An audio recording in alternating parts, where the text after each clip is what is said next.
is ESPN Upstate. Hello, Upstate South Carolina, and hello, rest of the world. It is great to be with you. Thank you very much for joining us on a Tuesday afternoon. I am Rob Brown, the titular host of the show. Directly across from me, my man is running the ones and twos for this week in charge of the broadcast. So if you don't like it, it's entirely his fault. My man Diddy is holding it down for us. What's up, fella? How we doing? Doing well. Big day for me as a sports fan, but not something we'll talk about today. Why not? I'm not sure this is Orlando City soccer radio we're doing here in Greenville, South Carolina. But it's your show. We do whatever you want. The Diddy takeover is here, ladies and gentlemen. MLS playoff talk, 3 hours. Let's go. Let's get to it. Let's get to it. Now, listen, the reality is we are going to, over the next, what do we got? It's almost December, so we'll go December, January, February, and March. Over the next 4 months, we are going to start rolling some MLS coverage in because right up the road from us in the Queen City, Charlotte, North Carolina, we will have MLS football starting up March 5th at home, February 26th on the road. I believe they're at Chicago to open the season. And then March 5th, they'll have the first home match against LA Galaxy, which is big. Of course, the club that has been in the MLS from the beginning, but really kind of hit a surge when David Beckham showed up, and all of a sudden it was cool to like soccer at the MLS level. Chicharito, playing now Mexico's all-time leading goal scorer, is going to be coming in to threaten Charlotte FC in their first home match. Of course, Christian Fuchs is going to be leading the boys from Charlotte in that one. 8 guys on the roster right now for Charlotte FC. They look to be rounding that out in the next couple of weeks. We had Bobby Belair, the director of player personnel, who is basically the guy that is in charge of finishing up that roster, on the show last week. Listen, I've said it before and I'll say it again, Diddy, and obviously college football remains king in the area, but this is a soccer community. It is growing, and there is no way to refute that. And it's been growing across the country like that. I mean, you've seen it with the youth movement of kids playing soccer more all over the country because of maybe overall the danger of football at a young age. And that's kind of grown more fandom. And the MLS has done a really good job, even down to USL Pro, USL League One, of growing grassroots soccer fandom and supporter groups from the ground up. And it's been really cool to see the explosion of soccer love in this country. And we actually might have a pretty good national team on the men's side for once this year. Pretty good. Not necessarily competitive with the greats across the world, but pretty good compared to what we usually see. I kind of need to see a few more results, you know? Yeah, I kind of need to see a few more results. They're close. The Jamaica match wasn't the greatest. No, it was not. Is it that? The most, like, if you're looking for the way to illustrate what American soccer is, it's coming home, beating up the best team in CONCACAF 2-0 at a game that they were never really in, and then turn around and go on the road and, frankly, being rescued by the officials from losing a 2-1, because that disallowed goal from Jamaica in a lot of other places that would have been allowed, and you'd have lost that match 2-1, giving up the full 3. Now second on the table behind Canada after that. Absolutely. We have got a soccer community here. And, you know, Diddy, I've said this for years. In the world of sports, the cure for everything is winning. The cure for everything is winning. Low attendance, go win. Players don't want to come play for you, go win. Not bringing enough money into the franchise, go win. Murder charges, Ray Lewis allegedly, go in, right? Like, we all just kind of forgot that Ray Lewis either killed a dude or was involved with it, allegedly, but he went and won a Super Bowl, and now Ray Lewis is, like, out there preaching on every TV network at this point. Like, he didn't just murder a dude a few years back. Right. So, the situation is, win it and fixes everything. I've still got plenty of complaints about Greg Berhalter at the helm of the men's national team, but success comes in spurts, and it's, you know, it's you got to get a little out of the hose before you get it all the way going. Go in, you know, go in. It's that simple. People have asked how it is that the Triumph at USL League One level have developed such a fan base that they can sell out legacy early in just their 3rd year in existence. And the answer is, well, when you go to 3 consecutive USL League One finals, When you go to 3 straight finals matches, people want to be a part of that. Yep. People want to be a part of a winner. All right, we got a lot of stuff to get to, a lot of stuff to talk about, and big day, not good, but big day for the National Football League. So let's start the show, shall we? Let's do lunch. This is a very nutritious lunch. All the food groups are represented. You guys are here. What in the wide world of sports is going on here? Lunch!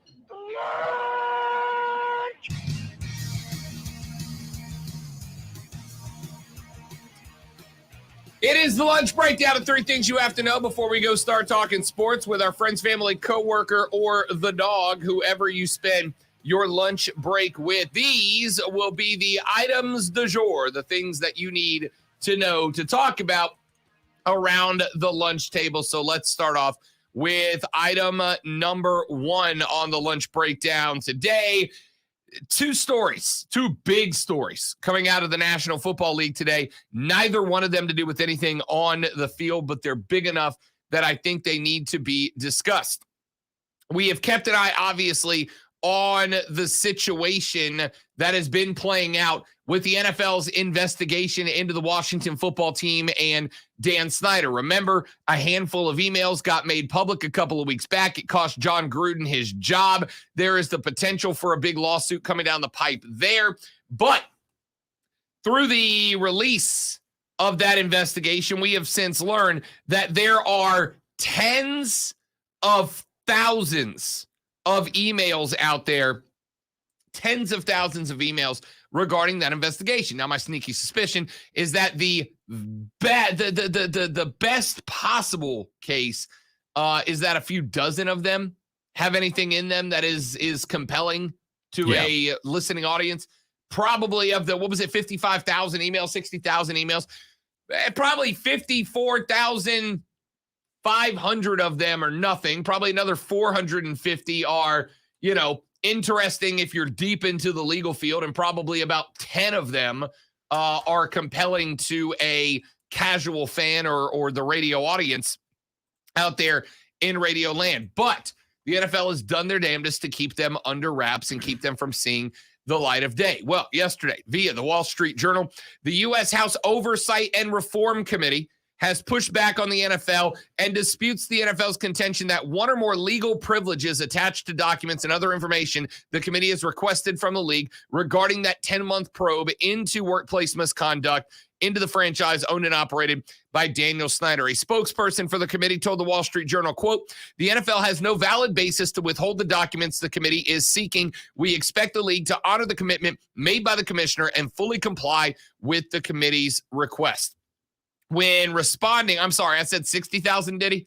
I said 60,000? Yeah. 650,000 emails. Good Lord. Man, I was only off by an exponent of 10. It's a few more. It's not many. When responding to the initial inquiry from the committee earlier this month, the league explained that issues pertaining to the attorney-client privilege and or the work product doctrine may apply to some of the materials generated by the investigation, including the notorious set of over 650,000 emails that supposedly came solely from items sent to and received by former Washington football exec Bruce Allen. Now, ProFootballTalk.com says, quote, "It's easy to throw around the names of fancy-sounding legal privileges and protections, but mere invocation of the labels doesn't mean the protections actually apply. Here, attorney Beth Wilkinson initially was hired by the Washington football team to conduct the investigation. The NFL eventually commandeered the probe.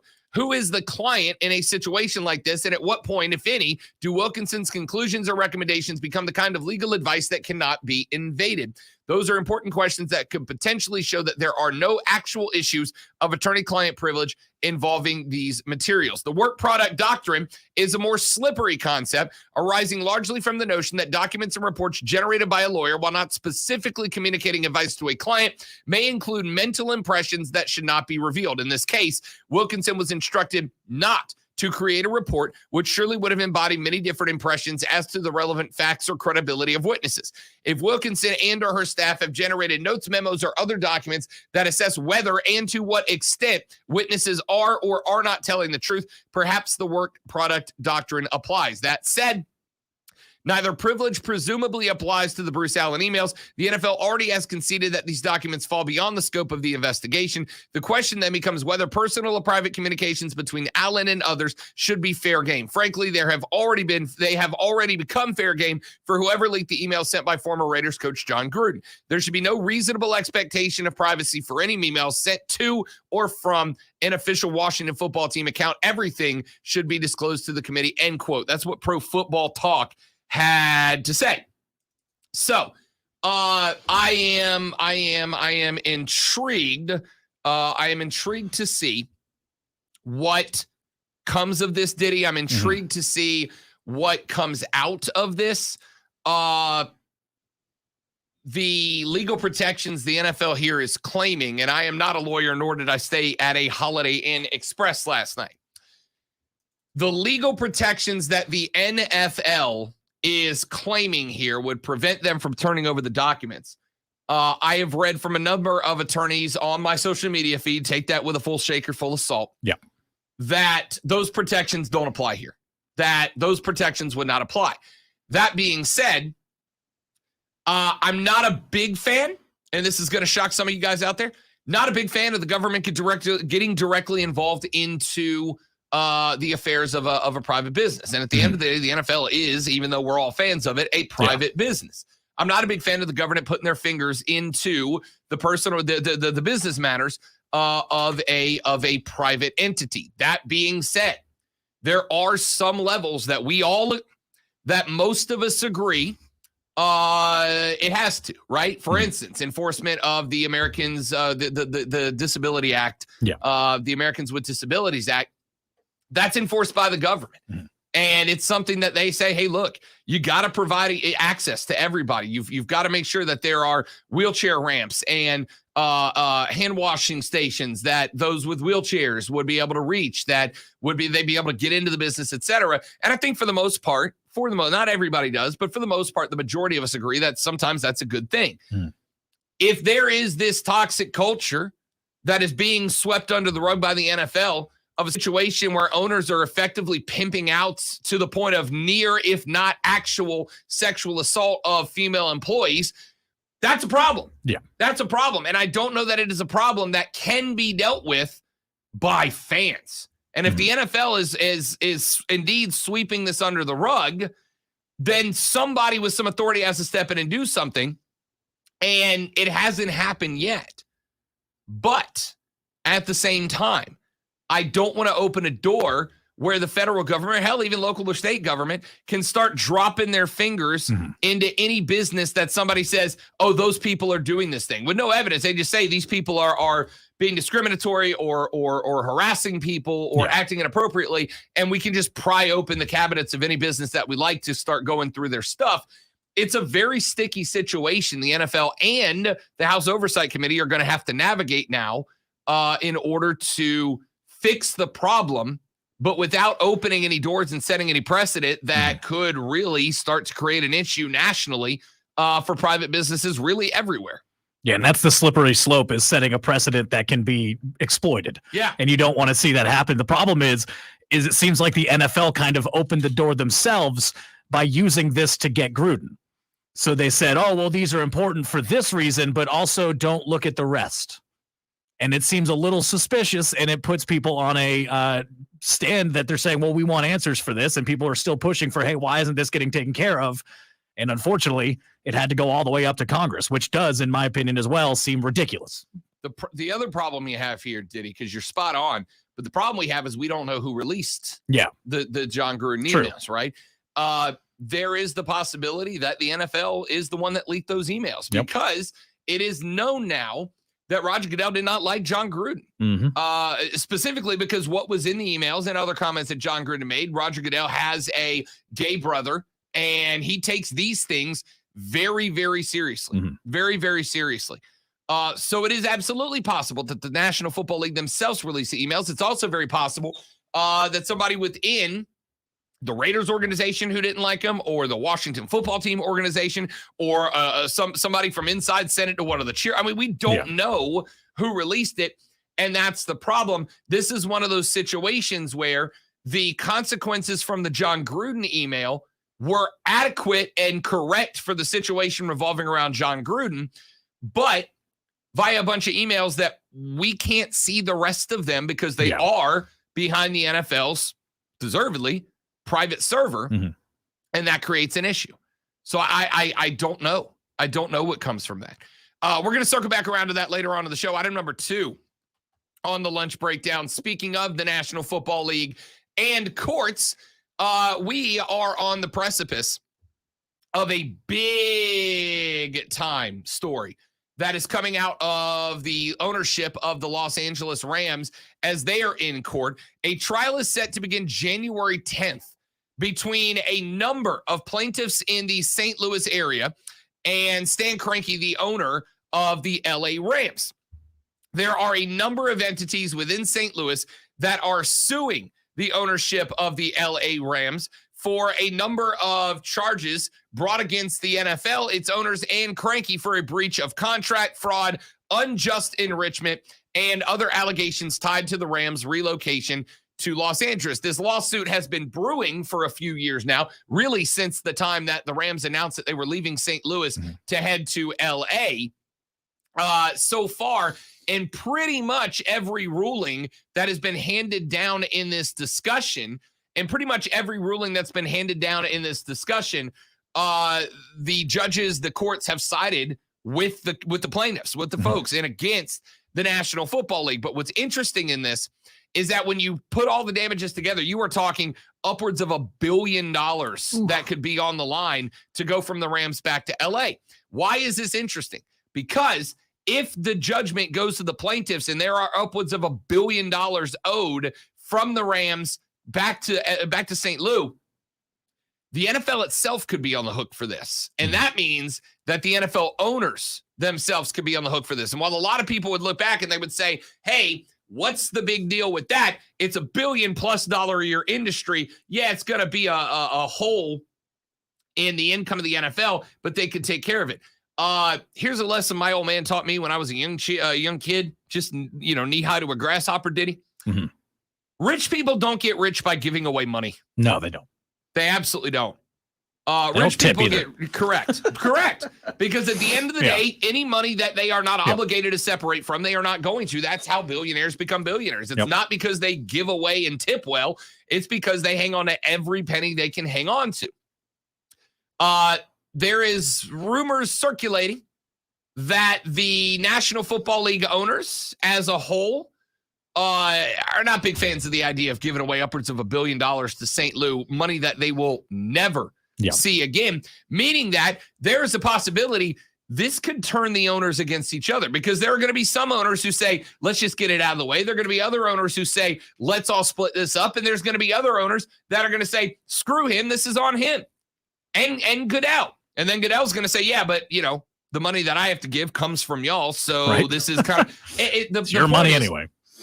The last time we had a situation play out like this was back in the early 90s when Jerry Jones in the NFL went to absolute war against each other. In 1994-95, they ended up filing lawsuits against each other, the NFL and the Dallas Cowboys, totaling over $1 billion. It would get worked out down the line, but it got ugly for a little while. We have talked about how at the end of the day, whether it's the Washington football situation or anybody else, that the best thing the NFL is going for is you got 32 owners on a united front of let's make and save as much money as we can. This is the first situation in a hot minute that we have seen where we might see the owners kind of split into factions all against each other. And I'm really intrigued to see what the results of that are/might be. It would be so easy for all of those multi-billionaires just to, come together and pay the billion and let it be. But God forbid they do that, right? Yeah, exactly. God forbid. Today is slated to begin a window of mediation. Need a day of meditation. Yeah, seriously. Between the NFL and a collective of plaintiffs, including the city of St. Louis, the St. Louis County and Regional Convention and Sports Complex Authority, and others. Today is the first day of mediation. So there's also the possibility that they just reach a settlement, right? That they all sit down and the NFL sends some lawyers and the Rams send some lawyers and the folks from St. Louis send some lawyers and they all sit down and they go, okay, $700 million sounds good and we'll make it go away. The NFL says 6, and they meet somewhere in the middle, and then all next thing you know, this whole thing is all for naught. But I don't know that the plaintiffs, and again, not an attorney, nor did I stay in a Holiday Inn Express last night, not an attorney here, but I got to think if you are the folks at St. Louis knowing that there's another $450 potentially $1 million on the line to your city based on this, and the courts have gone your way in pretty much every decision and appeal to this point, I don't know if mediation works, dude. Yeah. I don't know if they don't just go, screw you, NFL. You screwed us. We want that money. We're going to let this thing play out because we think the court's on our side. This is going to be ugly for the National Football League. And, Absolutely. you know, as fans, keep in mind, if the NFL's got to come out of pocket for $1 billion+ to make this go away, where do you think that money's coming back from, Jack? Tickets, gear, parking, concessions, NFL Sunday tickets, absolutely, on DirecTV, everything. Absolutely. Everything's going up another $100 next year. We as NFL fans are going to be responsible for that $1 billion when it's all said and done. So that's why this is interesting to us. Item number 3 on lunch breakdown we'll hit when we come back here in just a minute. AP is out. We talked about those polls yesterday. We're going to talk about the playoff predictions for tonight as our second to last playoff rankings will hit this evening. We'll break those down next on the Rob Brown Show. Rob Diddy, you. It's ESPN Upstate.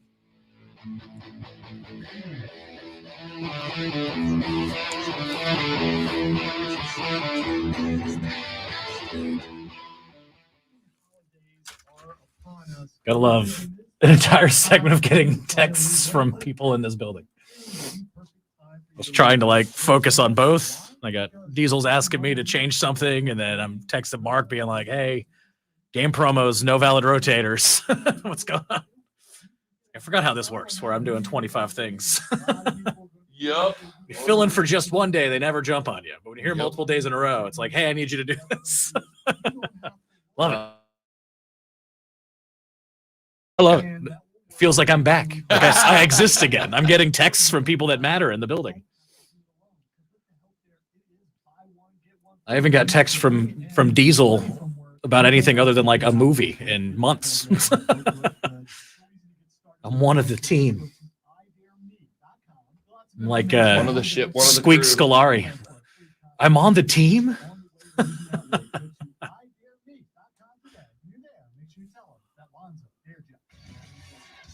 Whoop. Low spot, hot spot.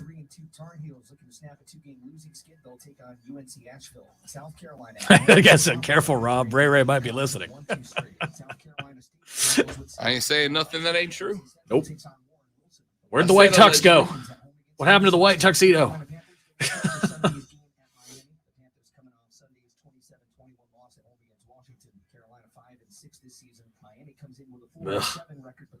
Should be 6-5. Should be 7-4. Let's be real. Football this week, Georgia remains number 1. They're 11-0. Ohio State up 3 spots to number 2. The Buckeyes are 10-1. Alabama fell 1 spot to number 3. The Crimson Tide are 10-1. ESPN Upstate is your home for play-by-play.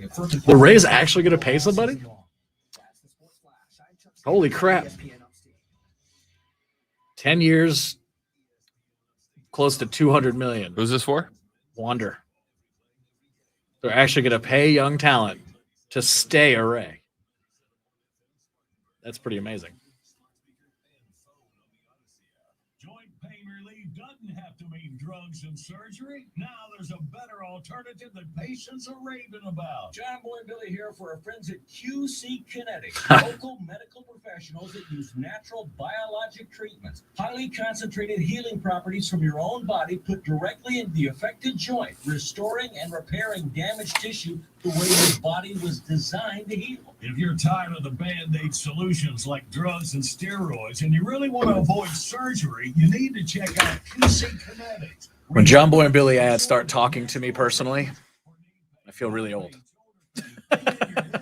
Because I have the knee pain and the joint pain and the back pain. Painfully aware, buddy. Painfully aware. Literally painfully aware. Got the sciatica thing going now? What is up? This is ridiculous.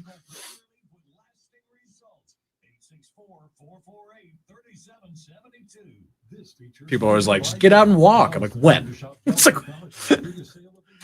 between my 17 jobs.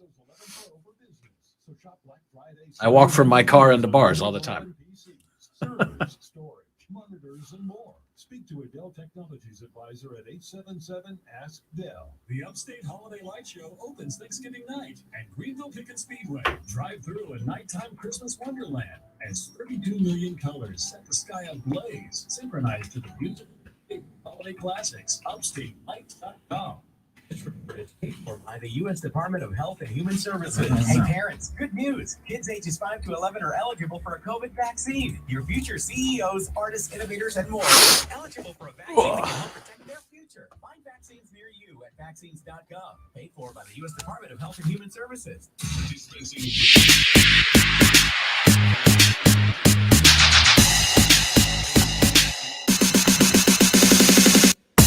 I got a lot of texts coming in about the NFL stories. One said, I'm just curious on what level Congress thinks they have any gall to request documents from the NFL. Makes me LOL. I mean, they can request whatever they want. Yeah. It doesn't mean the NFL has to turn it over. What's the old saying? You can subpoena a ham sandwich if you want, right? Yeah. Like they can request the documents. They can ask for the documents. The question is going to be, and this is why we have the court system, the question is not whether or not they have the right to request. They could call me right now and request me to turn over whatever. Doesn't mean I have to do it. No. The reason we have the courts is because there are federal laws on the books that says they're going to get involved when there are certain, when there's the potential for we got OSHA for a reason, right? We've got these, we've got regulatory bodies for a reason. The question's going to be, does the U.S. House Committee, once they send the request they have sent the request for these documents. After they've sent the request for the documents, does there come a point where they decide to subpoena the NFL for those documents and set up some sort of legal battle where the NFL has to prove, or actually I should say it the other way around, where the House Oversight Committee has to prove to a court that they should have the rights to those documents, and here are the legal reasons why. Which would be the path that this goes through to play out. I don't know how that goes. Another texter says, if I'm the NFL, I'm telling Congress to shove a finger up their blank and say, force me in court. Force me. Yeah, I think that's what ultimately... That's going to happen. That's the last step, right? Yeah. Now, could the NFL theoretically decide to... I mean, there's options here. They could turn over every document that they can't justify protecting under one of these different statutes. They could absolutely raise a middle finger to the House Oversight Committee and say, absolutely not, come and get them. They could just decide, you know what? Let's just put it out there in the open and do just that. The NFL's got options here. My suspicion is, based on their actions thus far, they ain't gonna do none of it. They're going to just sit back and go, nope, we believe that we have different privileges that protect us from having to put these out, and we're going to utilize those moving forward. And if you want to subpoena us and get a court order that mandates this turnover, great. But no, the NFL has one interest above all else, and it's protecting themselves, right? Protect the shield. Absolutely. It's protect themselves. One of the life lessons I learned when I was getting started in business was my old man once told me, after I told him about a direct conversation I guess I had with human resources at my first radio station, where I kind of laid all my problems out on a table with HR. My old man said, keep in mind, HR is there to protect the company, not you, right? That's what the NFL is doing right now. They are there to protect themselves, not whatever we think the best interest of the story are, whether you think it's for these former cheerleaders or the female employees at the WFT, or whether you're just looking for vindication to get the bad guys out of the top tier positions in the NFL. At the end of the day, the NFL is here to protect themselves and not a daggum other person. That's just how it plays out. So my suspicion would be one of two things happens. Either the U.S.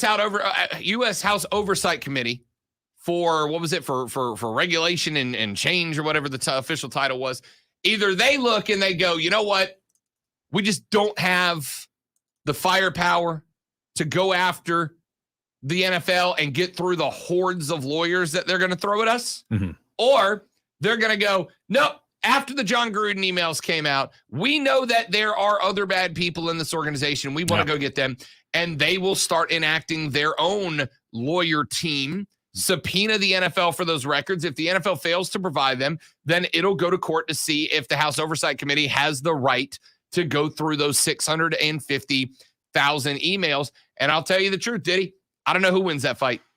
It's going to be a very interesting fight, almost better than some football games we see because of the firepower on both sides. And it's going to be really funny to watch them spend probably billions of dollars to try to avoid anything else, going on. While on that other thing we're talking about last segment, they don't want to spend that $1 billion for St. Louis. So it's pretty funny in the long run how much money they'll spend to keep their image as much as they can going forward, especially with all these owners and all the money they have. It is funny as well to see the reaction to stories like this. And people pretend or act as if this is the first time we've ever seen anything like this. This has happened a lot. The government has gotten involved in sports leagues and sports issues and things like this into the past. And I've seen a lot of people who complain about something like this be very excited that a senator wants the oversight committee to look into Deflategate or look into the PEDs in baseball. So, you can't pick and choose. If they're getting in, they're getting in, and they're going to keep trying because they can ask. They can always ask. Yeah, 100%. I mean, they can ask. Does not mean they're going to turn it over. No. They can subpoena. Does not mean that the NFL will answer it. They can go to court. Does not mean that they'll win. Yep. Does not mean that they'll win. Texture says, ironic that it's all starting in Washington. Yeah. Very much so. Yeah, ain't wrong. Yeah, look, when it comes down to it, I do not know how this is going to play out. There is a chance that it goes to a subpoena and it goes into a courtroom. There's a chance the Ways and Means Committee just decides down the line that they don't have the firepower to fight through the northern wall of lawyers that the NFL is going to establish. And I don't know which one of those is going to play out. All I can tell you at this point in time is that the Ways and Means Committee has requested it. The NFL has claimed that they have protections and privileges that a lot of folks in the lawyer sphere out there, there's like a whole segment of Twitter that's just all attorneys that love talking about this stuff. And that community seems divided 70-30, that the NFL does not have the protections, or at least not in totality, right? Yeah. Saying that there would be some emails that have some of these privileges, but not all of them do. And the problem is that we don't know how it's going to be decided which emails do and don't have protections, right? And again, on top of that, until it goes to a court, the NFL can just say, nope, blanket privilege, we're not giving you anything. Yep. Enforce it, right? Even if the House Ways and Means Committee says this group of emails does not have those protections, doesn't mean the NFL has to hand it over. So this thing's gonna get ugly. This thing's gonna get ugly, and I think it's gonna get ugly quick.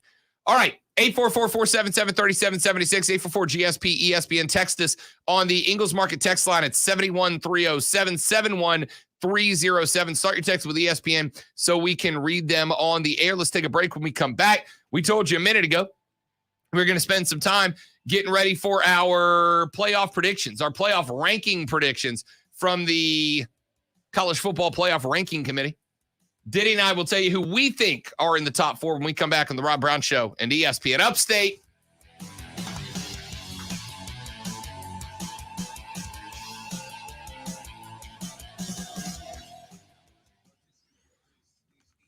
Woo. Break time for me. All right, game promos are loaded. Super duper.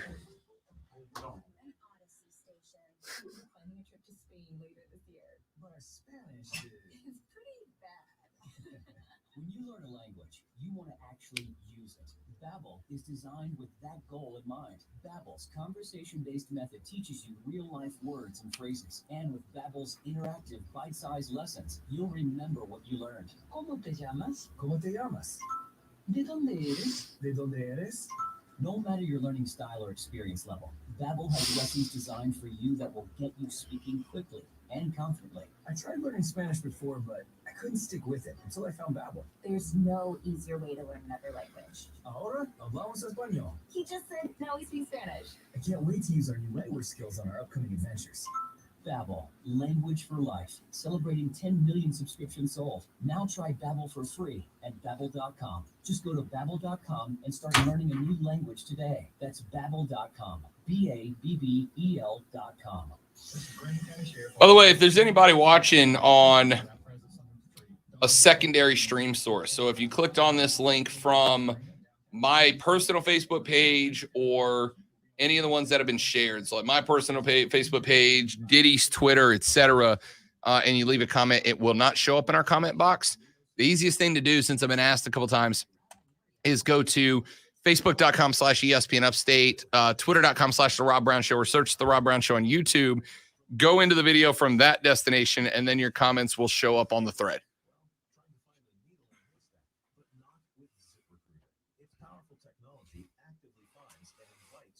Oh, I was waiting for that text. Saw that coming. Which one? The last one. Yeah. Saw that coming. Yep. Kind of makes you confused on where they actually stand on such issues.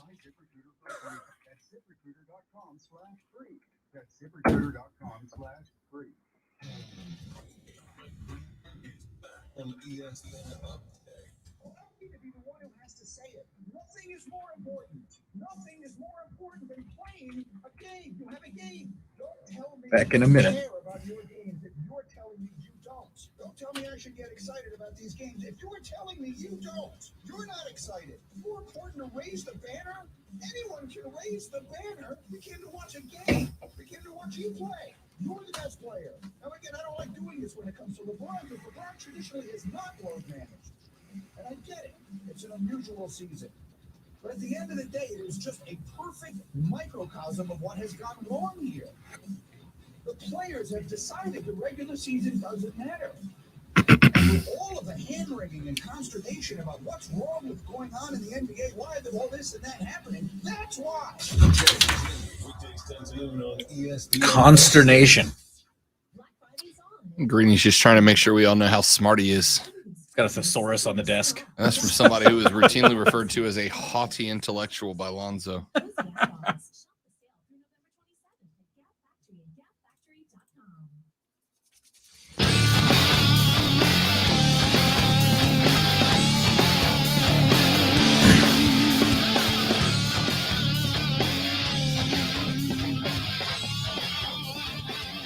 Oh, Greenberg. Consternation. Oh, Greeny. I just the load management conversation that he was getting into there, that he was bordering on there. The load management situation and the takes like that on it really frustrate me, right? Like really frustrate me. Because I get what he's driving at. Yeah. But it's a bad take. All right. Fair. Because here's the deal. You don't have to like it. But the human body can only handle so much before it begins to break. Ask me and Diddy how we know. Right? Like the older I get, the injuries I get now, like I used to get injuries playing, 4 sports a year round in high school and college. And now I get the same types of injuries because I slept the wrong way. Yeah. You know what I mean? And Or I'm 36. sneezed. Yeah. I literally like 4 or 5 weeks ago, I sneezed and I pulled something in my back that hurt for like 3 days from a damn sneeze. Right. Yep. This whole thing that load management is for softies is a joke. Here's the thing. At the end of the day, yeah, you want the 1 seed in the playoffs. Everybody does. You want to be at home the whole time. You want the advantages that come with that. And being number 1 in the playoffs is important. But there comes a point when you look and you go, okay, what's more important, being number 1 in the playoffs or going into the playoffs fully healthy? Yeah. Right? How many teams have made the 1 seed, but they were missing a key player because they got hurt down the stretch, really playing in games that at the end of the day didn't matter? Most of last year's playoff field. Yeah. Hell yeah. How many? Yeah, hell yeah. And everyone threw hissy fits saying, oh, it's not a legitimate championship for whoever wins because all these guys were hurt. Well, maybe if you managed the load and kept them healthy so that they would be ready for a playoff run, you wouldn't have that excuse. Yeah. I bet you wish the Lakers. I bet the Lakers wish they would have load managed Anthony Davis down the stretch last year. Yeah. Right.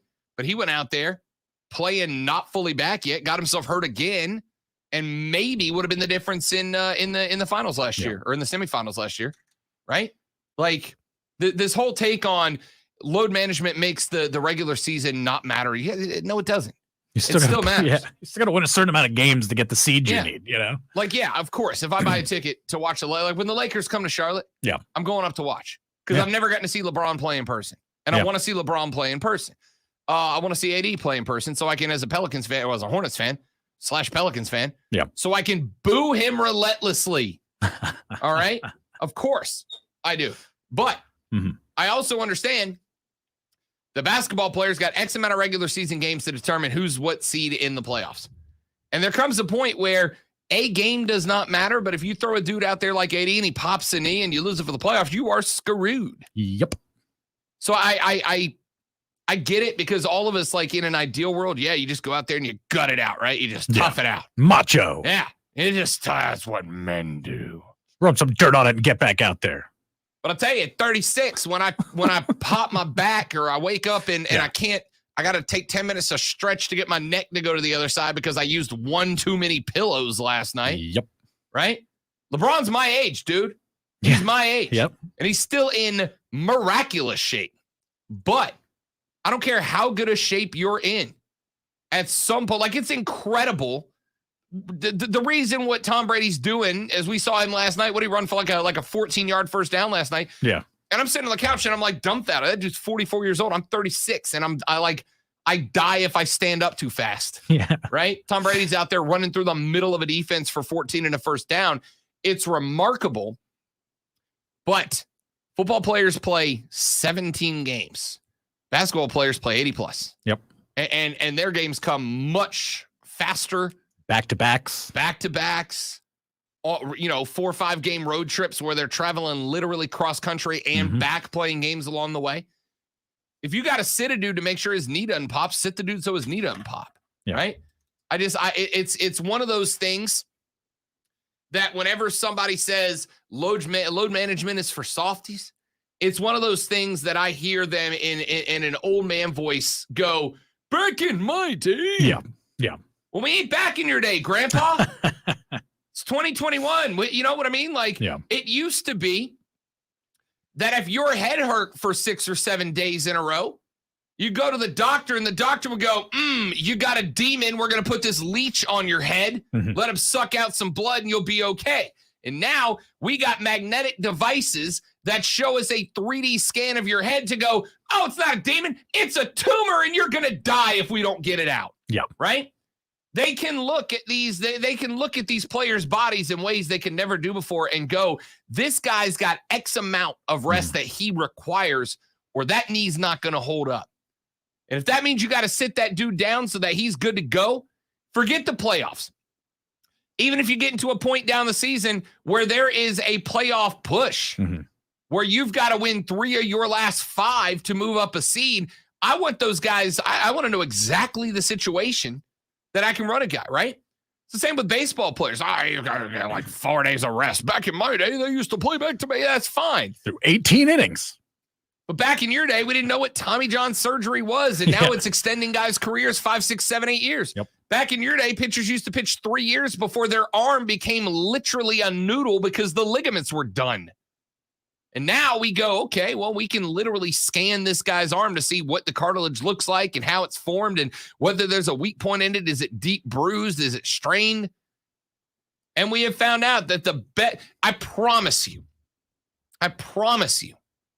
Greenberg and everybody else that's harping on load management, I promise you that if an NBA team thinks that they can get 3 games out of a dude before he dies, they're going to get those 3 games out of the dude. Yeah. They're not going to sit some of the best basketball players in the world just for funsies, just to tick you off as a fan.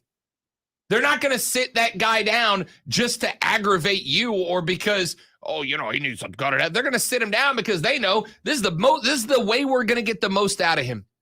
right? It's kind of a loose correlation. A loose correlation, Diddy, is the whole conversation that's come up after the Rona about people working from home, right? Yeah. Like people working from home. The businesses that seem to be thriving in this element are the ones that are looking and going, hey, there's been a lot of studies about this, and they found that if employees are happier working from home and you let them work from home, employee productivity comes up like 33%. Yeah. Like as an average. There are some studies that say it's as high as 50%. If you let people work from home when they're comfortable in their own surroundings and not being micromanaged constantly, they get more done. Mm-hmm. It's just a fact at this point, right? And there are some businesses that are embracing that. They're doing great. And there are some businesses that are so, hey, let's get them back in here so we can control every little thing that they do. That's right. And those businesses are struggling to find people to work for. I can't stop by your cubicle every 5 minutes. Yeah. Now, there are going to be some bad franchises, the Detroit Lions, that run guys out there who don't need to be out there because, well, that's what we do. And then they can't figure out why they keep losing guys and getting busted. Yeah. I'm getting frustrated with the Saints right now for the number of injuries that they have. I promise you, if the Saints look at Alvin Kamara, who we thought was going to play last week against Philly, and they go, we have two options. We can play him against Philly and run the risk that he gets injured long term, or we can save him, recognizing that the Saints are going to probably be in a fight for a wild card berth in the playoffs this year. We're going to take option two. They ain't doing it to take off Rob Brown. They're doing it because it's the best they think they can do to maximize their chances down the stretch. So when I hear takes like that from Greeny, I just hear, get off my lawn, kids. Right. Back in my day, we used to rub some dirt on it and take a cortisone shot and go play. I love the other argument of, oh, well, what, and especially when they're the visiting team in the situation, right? Like the Lakers are going to Orlando to play the Magic. And it's like, well, what about all the people that bought tickets to watch them play? It's like, well, isn't that more of a statement of how your organization isn't getting it done?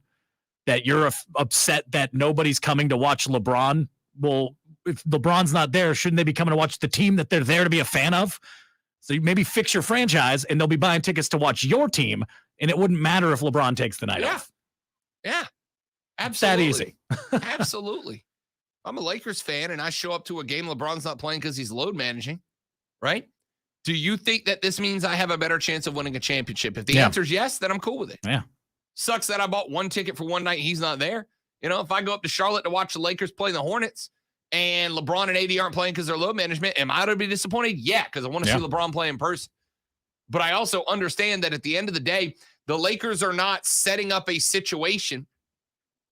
They are not setting up a situation to not let fans in North Carolina see LeBron. The Lakers are doing what they can to maximize their chances to win a championship. Yeah.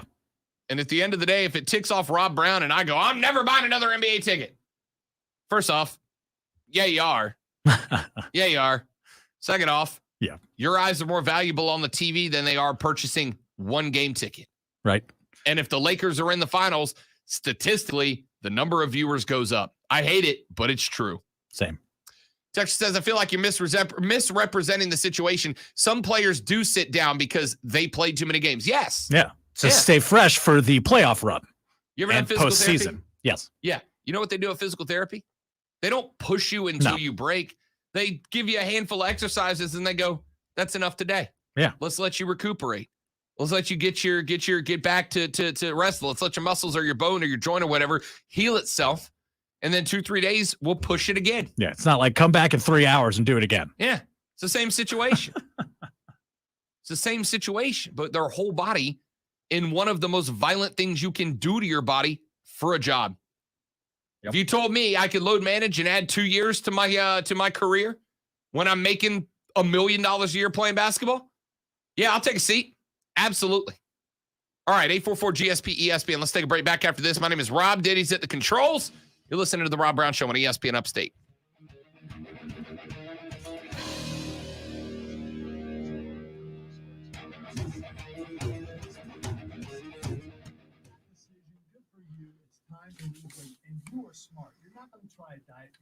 Why is this not working? There we go. Now. 1, 2, 3. Okay, we'll be fine. That's all I have to do, and yes, that's all you have to do. It's simple. You can do it. You'll lose weight with the help there. 30 days, guaranteed, or your money. That's a good text. Yep. And you're right, Adam, but NHL players aren't real people. I still don't think any of them are actually human beings. Those are the aliens among us. Because those aren't they're just not normal. Correct. When you finish a Stanley Cup final and you're like, oh, that guy had 2 punctured lungs, 7 broken ribs, a dislocated kneecap, and he played. Like, that's not a person. I don't know who that is. I mean, cool, but NHL guys don't really have the longest careers either. Yeah, right.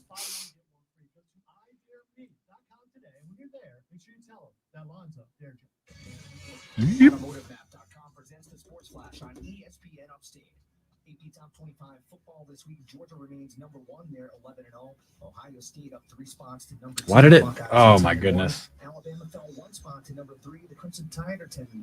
Wake Forest down 8 spots to number 21 following Saturday's loss against Clemson. The log Deacons clicked. are 9-2. NC State up 1 spot to number 24 this week. The Wolfpack number 3. Syracuse 41. Somebody give Pete Davidson a go at the supply chain crisis. Sunday's game at Miami. The Panthers coming off Sunday's 27-21 loss at home against Washington. Carolina 5-6 this season. Miami comes in with a 4-7 record, but they've won 3 straight. Carolina leads the NFL in penalties. Head coach Matt Rule says, quote, "We've got to grow up as a team." ESPN Upstate is your home for play-by-play of Furman Paladins basketball all season long. That's the Sports Flash. I'm Chuck Sanders on ESPN Upstate. ESPN Upstate is your home for Furman. So the log just brought us back to the top of the noon hour. This was our first break. All over again. Whee! Joint pain relief doesn't have to mean drugs and surgery. Now there's a better alternative that patients. Matt Juden is not a macaroni and cheese fan. He said, quote, "It's just cheese and noodles, so it's not good. You got to get it off the table. It's disgusting. Get it off the table." I mean, he wrong. I also saw something I saw Jeff Howe tweeted it. It said, Mac Jones doesn't like pumpkin pie and Matt Judon doesn't like mac and cheese. The Patriots are coming unglued. Avoid surgery. You need to check out QC Kinetic. Regenerative, restorative, natural treatments for knee pain, back pain, shoulder pain, pain in your hips. Don't continue to suffer and don't go in for surgery until you check this out. See if you're a candidate of QC Kinetics. Call 864-448-3772. That's 864-448-3772. No surgical pain relief with lasting results. 864-448-3772. This feature sponsored by Dell. Now is the time to shop Dell Technologies' biggest sale of the year. Dell Technologies recommends Windows 11 Pro. So shop Black Friday, Cyber Monday. I'm not sure what I'm supposed to do here. PCs, servers, storage, monitors, and more. Speak to a Dell Technologies advisor at 877-ASK-DELL. The Upstate Holiday Light Show opens Thanksgiving night at Greenville Pickett Speedway. Drive through a nighttime Christmas wonderland as 32 million colors set the sky ablaze, synchronized to the music of your favorite holiday classics. UpstateLights.com. This report is paid for by the U.S. Department of Health and Human Services. Hey parents, good news. Kids ages 5 to 11 are eligible for a COVID vaccine. Your future CEOs, artists, innovators, and more are eligible for a vaccine that can help protect their future. Find vaccines near you at vaccines.gov. Paid for by the U.S. Department of Health and Human Services.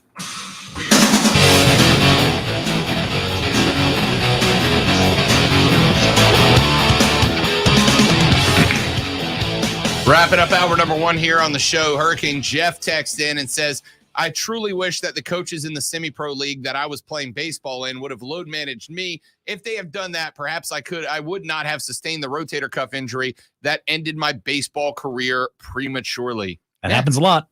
Hell yeah, it happens a lot. A lot of football players break down in college because they were not managed properly in high school. Yeah. And y'all wonder why I don't get mad about college players going into the transfer portal or getting NIL deals. A lot of them are going to wear down before they even get a shot at making money doing what they do best. ESPN, how dare you guys talk about the great one, a.k.a. get off my lawn guy while he's on vacation. Oh, Zoe. Oh, Lonzo. Thanks for texting the show, by the way, Lonzo, about yourself. Yeah, I did not have a load management conversation on my show prep for today. But I heard that promo from Greeny, and I'm like, I gotta take a run. It's too bad. It's too bad. Matt Juden of the Giants said that macaroni and cheese is not a good Thanksgiving food. He said, quote, "It's just cheese and noodles, so it's not good. You got to get it off the table. It's disgusting. Get it off the table." It's in the Patriots, by the way, not the Giants. I screwed up. I'm looking at my prep from last night's game. Tell me your grandma didn't make good mac and cheese without telling me your grandma didn't make good mac and cheese. Yep. If you are telling me get mac and cheese off the Thanksgiving table, you get away from my Thanksgiving table. Mac and cheese is a GOAT Thanksgiving food. If you had to put together a table with the top 3 foods on it, mac and cheese has got to be up there, right? It's got to be up there. Like a good mac and cheese. If your grandma was hitting you with Kraft noodles out of the box, then yeah, I get why you feel that way. And then adding all the weird things to it. Oh, yeah. Like green beans in it. Like, what are you doing? I'm even good with that. I'm okay with it. Separate. I'm okay with it. But it still comes down to, did your granny make you good mac and cheese? Mm-hmm. My grandpa made the dopest baked mac and cheese. My grandma still makes it at Thanksgiving. Like of the reasons I'm upset not to be going home for Thanksgiving, mac and cheese is like number 3 behind my nephew and my dog, and that's pretty much the list, right? I feel bad for Matt because Matt clearly didn't have a granny who loved him. That's what this comes down to. Not gonna lie, I never had mac and cheese on Thanksgiving growing up. Probably an Italian thing. We really don't eat the mac and cheese. I did that on my own. We make like real pasta. Yeah, I mean, I get it. Like if you come from an Italian family that makes like top tier pasta, I can get why. Yeah. But if you're just from the South, if you're from America and you don't like mac and cheese, I have questions about you. Yeah. All right, let's take a break. Come back here in just a minute. We will talk playoff rankings when we come back. They drop tonight. Diddy and I'll give you our top 4, who we think's in today. That's next on the Rob Brown Show and ESPN Upstate. From my mic off like an idiot. Almost sounded like you cussed. True story, Adam. But you also don't see NHL players having careers as long as NBA players, right? Like let's see. Let's see if we can find what is the average NHL career length. I also maintain that they're not humans. The average NHL player averages 4 years. Not good.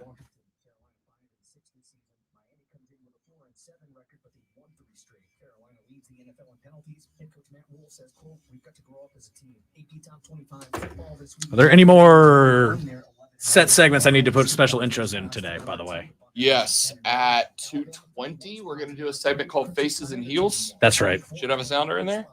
The second segment, third hour. Right. Tuesday. Oh, we got an interview with Joe Giglio at 1:30. Syracuse 41-17 last Saturday. They'll close out the regular season this Friday at home against the Tar Heels. Classic Rock 101.1 airs Carolina Panthers football every Sunday. Carolina kickoff starts 2 hours before kickoff. That's the Sports Flash. I'm Chuck Sanders on ESPN Upstate.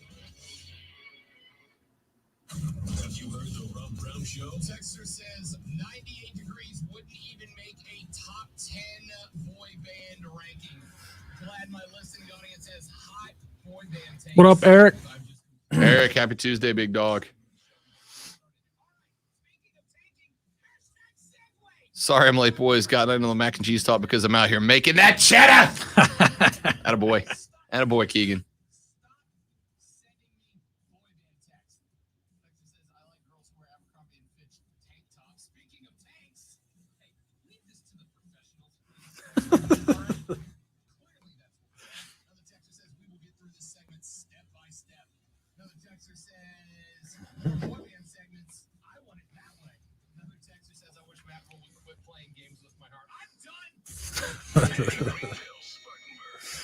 That's good stuff.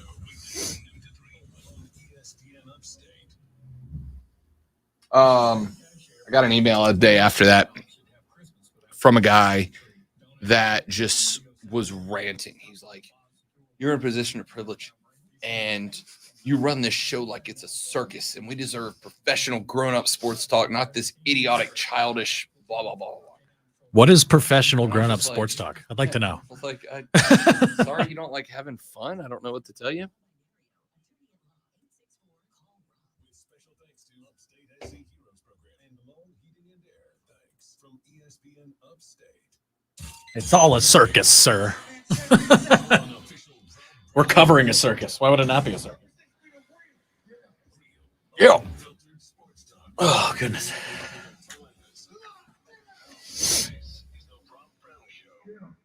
On ESPN.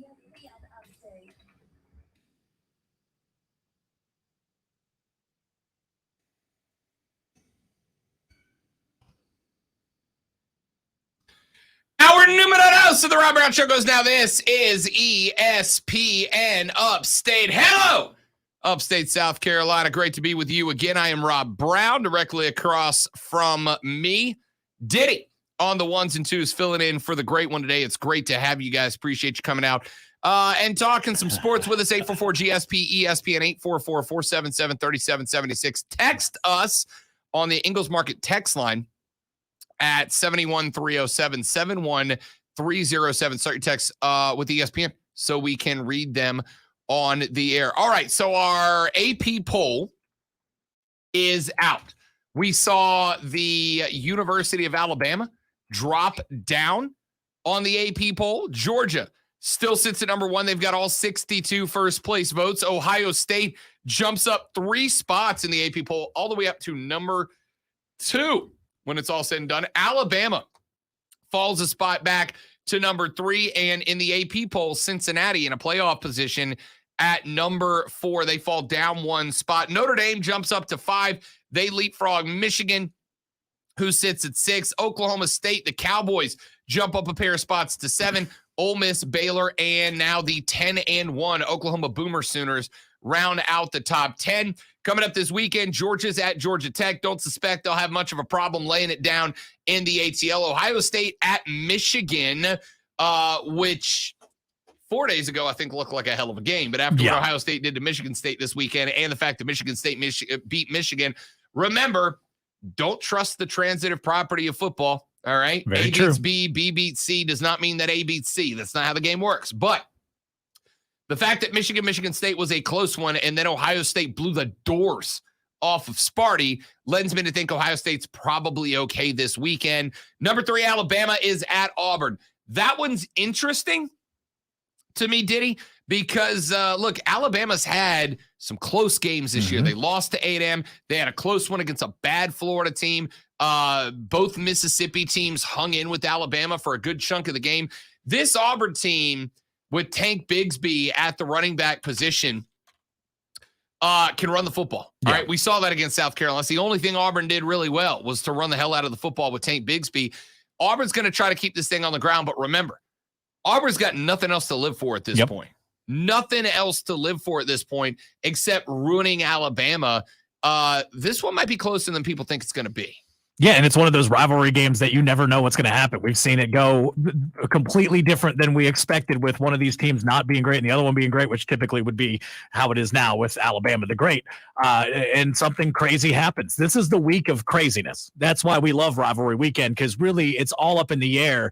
And I highly doubt we'll see an Auburn win this weekend after we saw them lose to South Carolina last week. But then again, that could inspire them to kind of come together and fight back, because nobody's going to believe in them in this game. The spread's really not that big either for what this is when you look at what Auburn's done recently and Alabama's still being Alabama. Yeah, 19.5 points Alabama's favored by.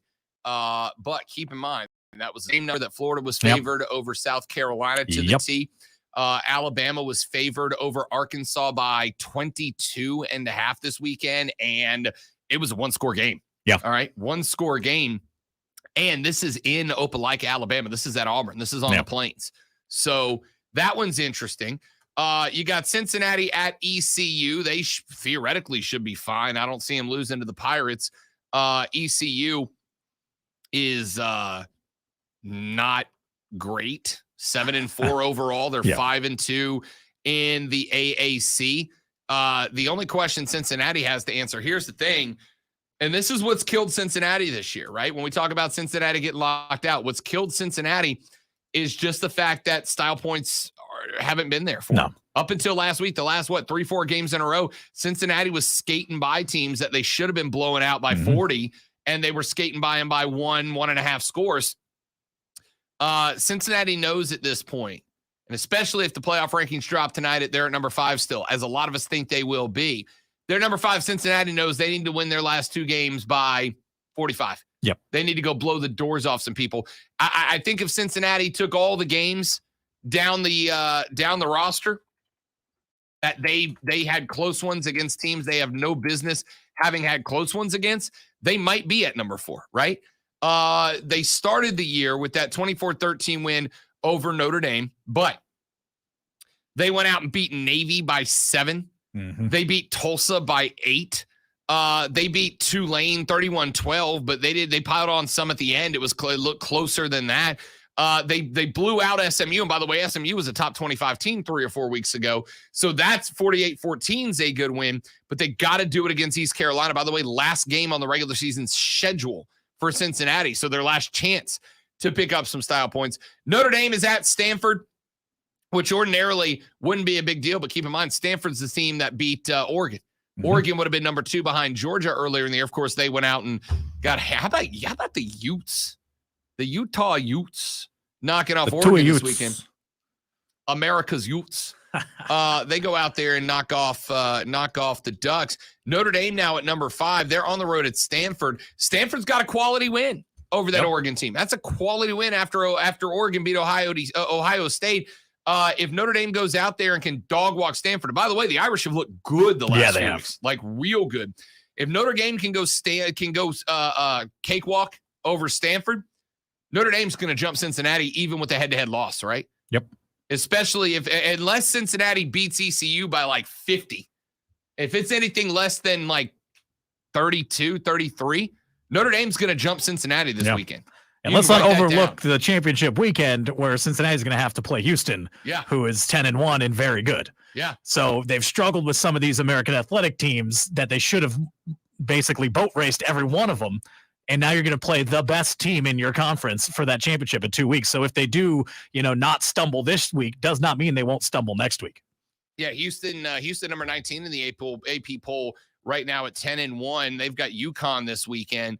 They ought to win that game and go in 11-1. Same with Cincinnati. You're spot on. Cincinnati's got to win both of these games by like mucho points. Yeah. And if you can blow out Houston with what Houston's been able to accomplish in rising in these rankings, then you have to talk about them being in that top 4, especially with some of these teams that have to lose this week. Yeah, big help. Absolutely. Michigan at number 6, they are at Ohio. Listen, if Michigan beats Ohio State, right? And again, I think we both feel like Ohio State's going to win this one comfortably. If Michigan beats Ohio State, Michigan jumps Notre Dame. Yes or no? Oof. In the playoff poll. Yeah, it's rough. Right? It's rough because Notre Dame's one loss, if Cincinnati holds court, is to a top 5 team, whereas Michigan's loss is to a team that got absolutely obliterated last week. So it's how they come into this, looking at that. It is a transitive property when it comes to this committee. And that transitive property kind of doesn't look good for Michigan. I almost think they do stick with Notre Dame because A, the brand power is still there, so they still get their tickets and their viewership. And B, you can explain it away saying, well, if we're thinking Cincinnati's 5, how do we put Michigan and not Notre Dame? Because Notre Dame's only loss is to top 5, whereas Michigan State proved to not really be that good. I mean, and again, one of the things that I've always been curious about is if you're the playoff ranking committee and you're sitting there and you're looking at losses, when you consider Michigan's loss to Michigan State, do you consider what Michigan State was at the time or what they became down the road, right? Because if I'm looking at Notre Dame and their one loss to Cincinnati, I mean, Cincinnati, again, like they won last week by what was it, 34? Yep. But the week before that against Navy, they won by 7. Like that's not a great look either. How much do we hold a poor performance against the team that played a team? Notre Dame, though, if Michigan beats Ohio State, by way of having a win over the number 3 team in the playoff, but the number 2 team in the AP, I think Michigan does enough to vault over Notre Dame. Yeah. I think it's a strong possibility. One team really that nobody's talking about. And my buddy Scooty has been telling me all year, he's like, hey, look out for the Oklahoma State Cowboys. They're for real this year. Yeah. Oklahoma State 10-1, and they got Bedlam this weekend. And I got to tell you, I don't hate Oklahoma State to beat Oklahoma, honestly. Now, Oklahoma's kind of interesting to me. Oklahoma's kind of interested me ever since they made the switch away from Spencer Rattler, who, by the way, talk about a guy who has gone from the top of the mountain down to the mud hole. Spencer Rattler was supposed to be a Heisman Trophy finalist this year. Felt like they were talking about him like he was a Heisman lock before the season started. Yeah. How'd that go for you? Yeah. Now that Iowa State loss for Oklahoma State is a killer, right? It is. I think if Iowa State, now I can't say they'd be in the playoff 4 because look at where undefeated Oklahoma was before they lost. Mm-hmm. Oklahoma was like number 8 as an undefeated Big 12 team, which kind of shocked me a little bit. Because that's a team with, you mentioned the branding power. Oklahoma's a team that has all the things that that we think the committee looks for when trying to decide the top 4. And we've seen them sneak in the past. Yeah, 100%. They're undefeated in the Big 12 at number 8. And I mean, behind like 3 or 4 one-loss teams and Cincinnati, which I found very interesting. So I don't know that a win over Oklahoma really does it. Look, shutting out Texas Tech last week was big for the Cowboys. Week before that, they put 63 on TCU. I've been riding with West Virginia all year long, and one of the few losses I took was the Cowboys pounding a decent West Virginia team, 24-3. They put 55 on Kansas. They got by, or they fell to Iowa State, which is a ugly L, frankly. But if Oklahoma State knocks off Oklahoma, they're going to jump Michigan if they lose to Ohio State. I could see Oklahoma State theoretically jumping Notre Dame because the Stanford win's not all that impressive, despite Stanford having the win over Oregon, right? How high can Oklahoma State go with a win over Oklahoma, an 11-1 record, and potentially a Big 12 championship? You almost think they would jump Cincinnati too, because if you're going to use that transitive property to get Notre Dame under them, you're like, well, then Notre Dame's loss also is to Cincy, which we don't respect, so we're going to drop them to 5, and you would put Oklahoma State at 4. It's crazy how this thing's kind of still. Usually we get to this point in the last 2 weeks and it's already sorted itself out. All of the wine from the first couple of weeks of rankings goes away because teams just fall off. This is a deep list this year, which is kind of crazy and also more entertaining because the chaos is right there on the cusp of happening. All right. So when the playoff rankings come down tonight, I think I'm going to say 8 teams. I'm going to say that I think there's 8 teams that still have top 4 hopes alive. Georgia, obviously. Ohio State, obviously. Alabama, obviously. I think Cincinnati still has hope alive, but I think they need help. Yep. I think Notre Dame's hopes are still alive. I think Michigan is alive. I think Oklahoma State is alive. And even though they're down at number 10, and even though they ate their first L 2 weeks ago, I think Oklahoma's still alive. Yeah, because they're still just a one-loss team. Yeah, one-loss team. And remember, they got a top 7 matchup against Oklahoma State this weekend, too. Yeah. An Oklahoma State win keeps them alive and moves them to 11-1 in the regular season. They might be alive. They got a lot of work to do. If the AP's got you at 10, you got some work to do. But I think there's 8 teams. I think looking at the AP poll, Ole Miss at 9-2, they're out. They're not in the SEC championship. Baylor at 9-2, they're out of the Big 12. Best they can do is 10-2. And either Oklahoma or Oklahoma State's going to be 11-1 at the end of the year. I don't think Oregon can climb back in with the 2 losses. Michigan State, BYU, and then everybody else below them. I mean, nobody's putting UTSA. Why not? They might be 12-0. San Antonio, baby. Texas A&M's 8-3, not going. BYU's 9-2, not going. I mean, down after that, it's a bunch of 2-loss teams or a bunch of 1-loss teams, but from lower tier football that aren't going to get in. I think you got 8 teams. And there's a few that are praying for chaos in the back half of the season. There's a few that aren't. So any of those teams that I've mentioned is alive, you think I'm wrong about, Teddy? No, because with what this committee does and how things can shake out these last 2 weeks with these rivalry games this week and then the championships next week, any of those teams could leapfrog because of the wins they have and the other teams have to lose. We have, like you said, Ohio State, Michigan have to play each other. One of those teams gets the second loss. That would probably bounce them out. So that's room for these other guys to crawl up the list. And we've seen it before where the teams jump 3-4 spots in the last couple of weeks of rankings. So there's none of those are out of the realm of possibility. Absolutely. 100%. All right. 844-477-3776, 844-GSP-ESPN. Text us on the Ingles Market text line at 71307. Start your text with ESPN. Tell me where I'm right, where I'm wrong. Which teams do I think are alive that aren't? Which teams aren't that I don't? Which teams aren't alive that I think are? Which teams are alive that I think aren't? Take your thoughts. And what are your top 4? When we come back, Diddy and I tell you who we think will be the top 4 teams when the playoff rankings are revealed tonight, right here on the Rob Brown Show. Rob, Diddy, you. It's ESPN Upstate.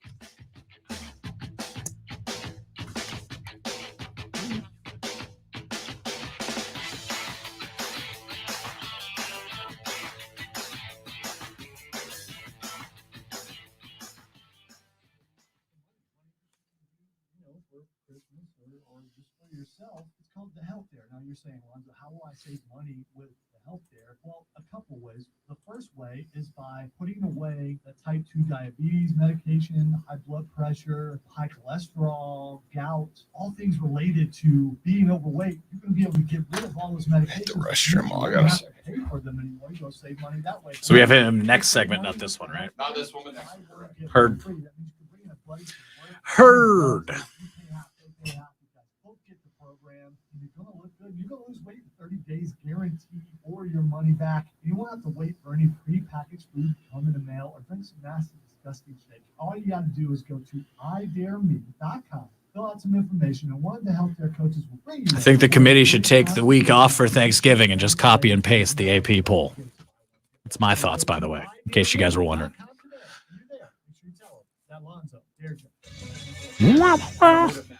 Presents the Sports Flash on ESPN Upstate. College hoops tonight. The 3-2 Tar Heels looking to snap a 2-game losing skid. They'll take on UNC Asheville. South Carolina at home against Wofford. The 3-1 Gamecocks have won 2 straight. South Carolina State tangles with South Carolina Upstate. NC Central takes on Warren Wilson. The Wake Forest Demon Deacons at home against Kennesaw State. The Carolina Panthers getting set for Sunday's game at Miami. The Panthers coming off Sunday's 27-21 loss at home against Washington. The Carolina 5-6 this season. Miami comes in with a 4-7 record, but they've won 3 straight. Carolina leads the NFL in penalties. Head coach Matt Rule says, quote, "We've got to grow up as a team." AP Top 25 football this week. Georgia remains number 1. They're 11-0. Ohio State up 3 spots to number 2. The Buckeyes are 10-1. Alabama fell 1 spot to number 3. The Crimson Tide are 10-1. Huh. So I guess you can't watch ESPN Upstate is HD on the regular now. basketball all season long. That's the Sports Flash. I'm Chuck Sanders on ESPN Upstate. ESPN Upstate is your home for Furman Paladins men's basketball. Every play and every game on ESPN Upstate. 97.7 FM Greenville, 97.1 FM Spartanburg. On your computer, smart speaker, and phone on the Odyssey app. This feature sponsored by Navage. Worried about what you're breathing in? With each breath, allergens, germs, and viruses get trapped in your nose. Now there's a simple, easy, and effective way to clean your nose and protect your health. It's called Navage. Navage. Available at Navage.com. Whether you're vaccinated or not, it's important. They're talking about Christmas trees across the. It's poisonous to burn a Christmas tree. Yeah, don't burn it. I like that one below it, though. Friend that lives in Texas, they dig up a tree and keep it alive in a bucket, and then they replant it after. That's cool. Respect that. I have a plastic one with lights already installed.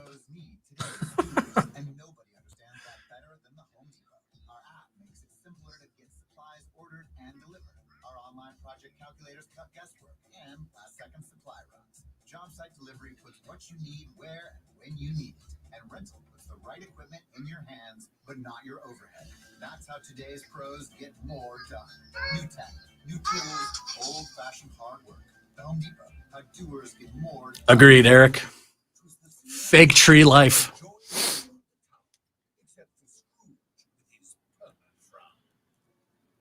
And then if I'm ever going to quit my job as the head coach of Florida State, no one will know because I don't have a tree to put out on the. I can just pack it in a bag inside.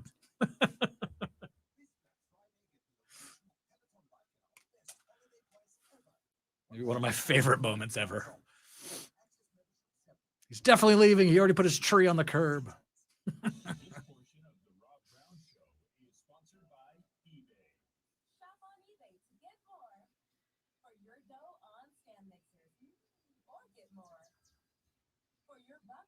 Coming back hot.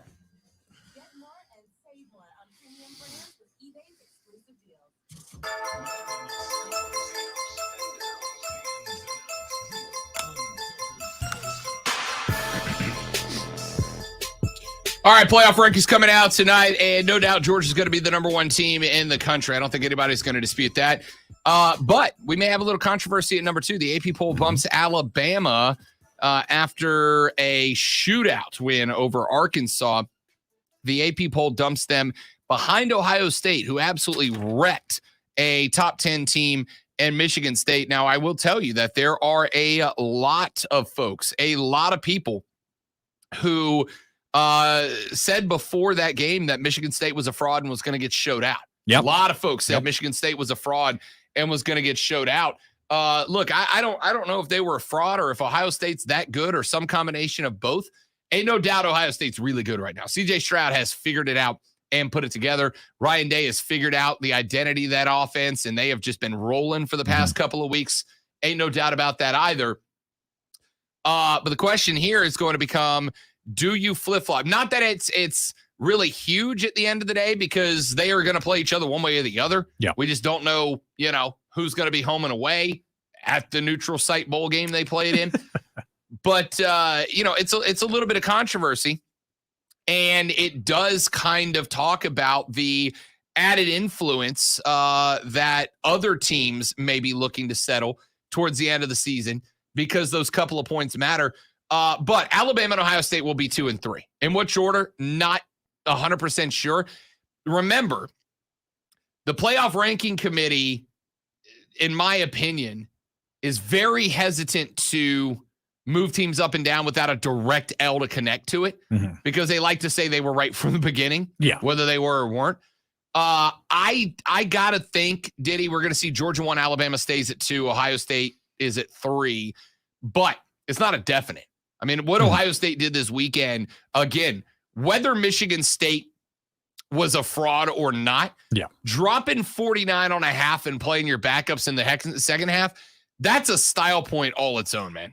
It's a style point all its own. Yeah, and that's what we're supposedly looking for, right? This proof that they are such a world-beating team that they're going to be on top all the time. And that's what they did this weekend. They came out and they made that statement and told the committee, hey, don't forget to put us back where we belong at the top. And I mean, if I was the committee this week, especially on this holiday week for everybody, just copy and paste this poll and call it a day.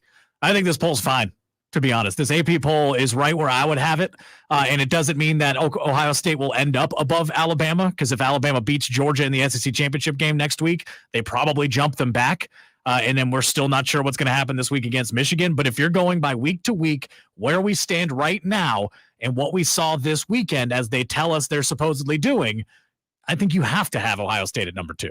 Yeah. I don't think they will, just like I don't think they will have Cincinnati at 4. They should, but they won't. So now the big question is, who is going to be number 4? Who's going to be in that spot?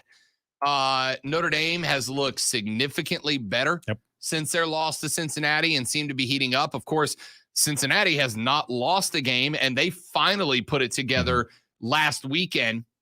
And of course, have the heads-up win over Notre Dame. Now, like I said, and this is why this is more interesting than I think it would have been if A, Cincinnati was a Power 5 team, or if B, Notre Dame had a loss, but it wasn't to Cincinnati. The playoff committee this year, I'm sure they had to have talked about it. The people running this thing aren't idiots. No. But when they put Michigan ahead of Michigan State a week and 2 days after Michigan lost to Michigan State, they devalued the argument that heads-up wins matter as much as anything else. Yeah. They clearly don't, or at least they didn't in that one case. Now, the playoff committee might come out and go, it does matter and it matters a lot, but in this one case we thought, right? Because they said, and again, they weren't wrong, but they weren't right the way they thought they were right. Yeah. When they said on paper, Michigan looks like a more complete team than Michigan State. They were right. But before this weekend, there were some people saying Michigan State are frauds, but not a lot. Not a lot. I don't think that Coach Mel is getting looked at by LSU and USC and whoever else, the 6 jobs that are open at that level. I don't think Coach Mel's getting looked at if people thought Michigan State was a fraud, right? So you pretty much devalued the concept of a heads-up win at that point when you put Michigan ahead of Michigan State, which and hell, maybe they did do it intentionally. Maybe they did it thinking that this might be a possibility down the road. You know, again, they're not idiots.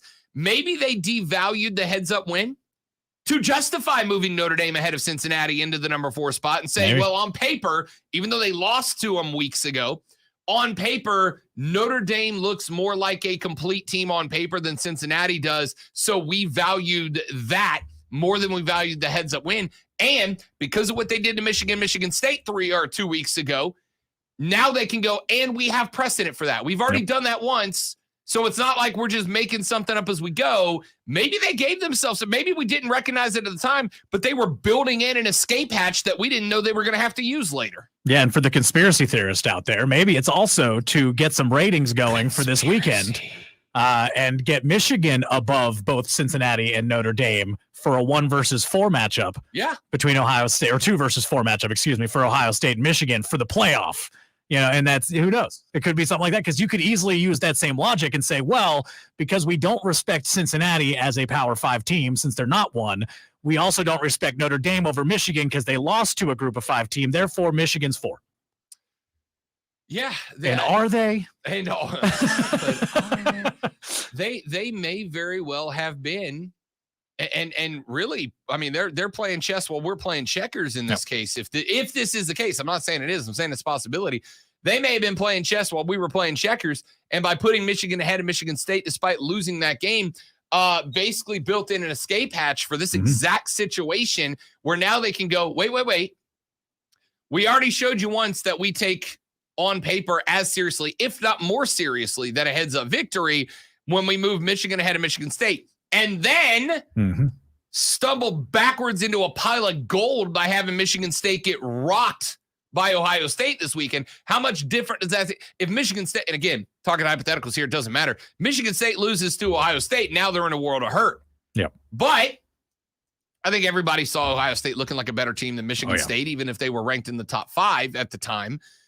They kind of opened the door for themselves to walk through in a spot where Notre Dame and Cincinnati are battling 4 and 5 to see who gets in. Now they can go, we already had a situation where we moved the team that lost to another team ahead of that team based on the overall eyeball test. And we just did it again. It's not like there's not precedent. Yeah. It's if that's what they did, it's one of those spots, Diddy, where I got to look and go, yo, what you did was screwed up, but I ain't mad because it was so smart and you beat me to the punch. Right. You beat me to the punch. And it'll be interesting to see, too, what they do with that rankings as they come, because we start at the bottom and go up to the top, right? Yep. And we're going to see who's there in those 2 lost team pools and who's ranked above who else. If Michigan State ends up above Oregon, above Baylor, above Ole Miss as the 9-2 team, I almost feel like that's when you see Michigan in the top 4. Here's what Jerry Palm has. Now, I like Jerry Palm. Jerry's been doing this a Guy's long the man. time for CBS Sports. I love Jerry. In fact, One of my favorite interviews ever. Love Jerry. We need to get Jerry on the show. Good dude. Here's what Jerry has predicted. He's got Georgia number 1, no shock. He's got Ohio State jumping Alabama for number 2. He's got Alabama number 3. He's got Cincinnati in. That's what I would do, but I don't have a vote. Yet, did he? Stay optimistic, buddy. He said the Bearcats have a knack for playing better against better opponents after struggling for a month while with AAC also runs. They came out and smoked SMU. Cincinnati has played 4 teams that are currently above 500 and beaten 3 of them by at least 34. And the 4th team is Notre Dame, who they won on the road at a top 5 team. He's got Cincinnati 4, but here's where it gets interesting too. At number 5, just behind Cincinnati, he's got Michigan. See? I'm thinking there's some kind of play involved here to get Michigan into that top 4 or 5 teams to make this weekend even more interesting. He's got Michigan at number 5. Said Michigan turned up for a big game this week by destroying Maryland. I have felt for the last couple of weeks that there was a case for the Wolverines to be ahead of Cincinnati for now, but since the committee has passed on that, nothing happened this week that should change their minds. He moved Michigan to 5. He's got Notre Dame 6, and he's got the Cowboys of Oklahoma at number 7. Interestingly enough, he's got Oklahoma all the way down at 12. Oof. A team that I think might be alive with the win over the Cowboys. Not if they're down there. Question marks. Exactly. Question mark's going to be, he's got them behind Michigan State, 2-loss Oregon, 2-loss Ole Miss, and Baylor at number 8. He's got it behind Baylor right now. Wow. Right? So my question is going to be, if Oklahoma State knocks off who Jerry Palm thinks is going to be a number 7 playoff ranking in Oklahoma State, do you move them to 7? Can you jump them over Baylor, Ole Miss, and Oregon if they're a 1-loss, 11-1 Big 12 team? You're not taking any Big 12 heat off here because you got Oklahoma State at number 7 with the same record, right? So can you jump Oklahoma over Michigan State, over Oregon, over Ole Miss, over Baylor, and put them in at number 7, assuming that Notre Dame, actually 6, because either Michigan or Ohio State has to lose that game, in which case one of those teams is going to have 2 losses. And if nobody else loses, can you move Oklahoma from 12 all the way to 6 based on 1 win? It's hard to justify that kind of a jump. Like they'd have to keep them somewhere close in the actual ranking for them to be able to try to get them back in the mix after this. Ain't no doubt. All right, let's take a break. When we come back, Joe Giglio of BetQL is going to join us. We'll talk about props, futures, and money lines. When we come back, my name is Rob Brown. Diddy's at the controls, and you're listening to The Rob Brown Show on ESPN Upstate. We shall be right back. Stream. We are going to share a phone number, and then we're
Unmute on you. Mike.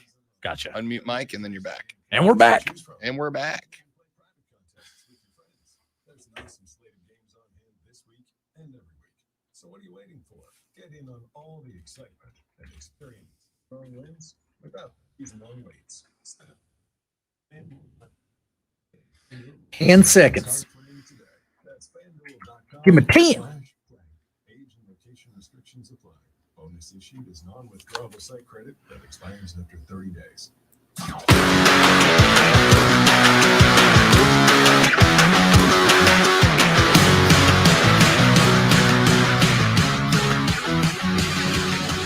It is the Rob Brown Show right here on ESPN Upstate. Every Tuesday, we go to the phone lines and welcome in a friend of the show. He is a BetQL insider and the host of BetQL Daily, which you can pick up at BetQL.com or on the Odyssey Podcast Network. Snag it and keep ahead of the stakes. Be a better with our friends at BetQL, including Mr. Joe Giglio, who joins us here on the show. Joe, welcome back, big fella. How we feeling? I'm doing well, Rob. How are you? I'm doing exceptional, sir. Thank you very much. And before we start the interview, Joe Giglio, I have to bend the knee to the king of lines because last Tuesday, when we had you on, I said, do you have anything special lined up this weekend? And you said, I want you to keep an eye on this Minnesota game. I think it's an upset in the making. I think it is a potential that it hits straight up. And my man, you nailed that pick. I mean, absolutely spot on, nailed it with the Vikings knocking off the Pack 34-31. So before I ask you a question, Joe, I just want to bend the knee to your expertise, man. Beautiful job on that one. Well, listen, once in a while you get one early in the week and you feel good about it. And that one I did. Obviously, of course, the year you get some, you feel great about it. It goes the other way. So it's always fun to get a winner on that one. And that Minnesota team, Rob, they're just way better than their record. And we'll see if they can continue in the big game they have in San Francisco this weekend. But once in a while you see a team, you're like, their record doesn't match what they really are. And I thought that about Minnesota. Love it. Love it. Joe Giglio from BetQL joining us here on the Rob Brown Show and ESPN Upstate. One thing I wanted to ask you, we just saw literally seconds ago breaking news, Joe, that the New York Giants, after the demo job done by the Buccaneers last night, have fired after just 26 games their offensive coordinator and decided to move on from Jason Garrett, the former Cowboys coach. Look, I think this is Dave Gettleman protecting its job. I think it's Joe Judge making a last-ditch effort to save his.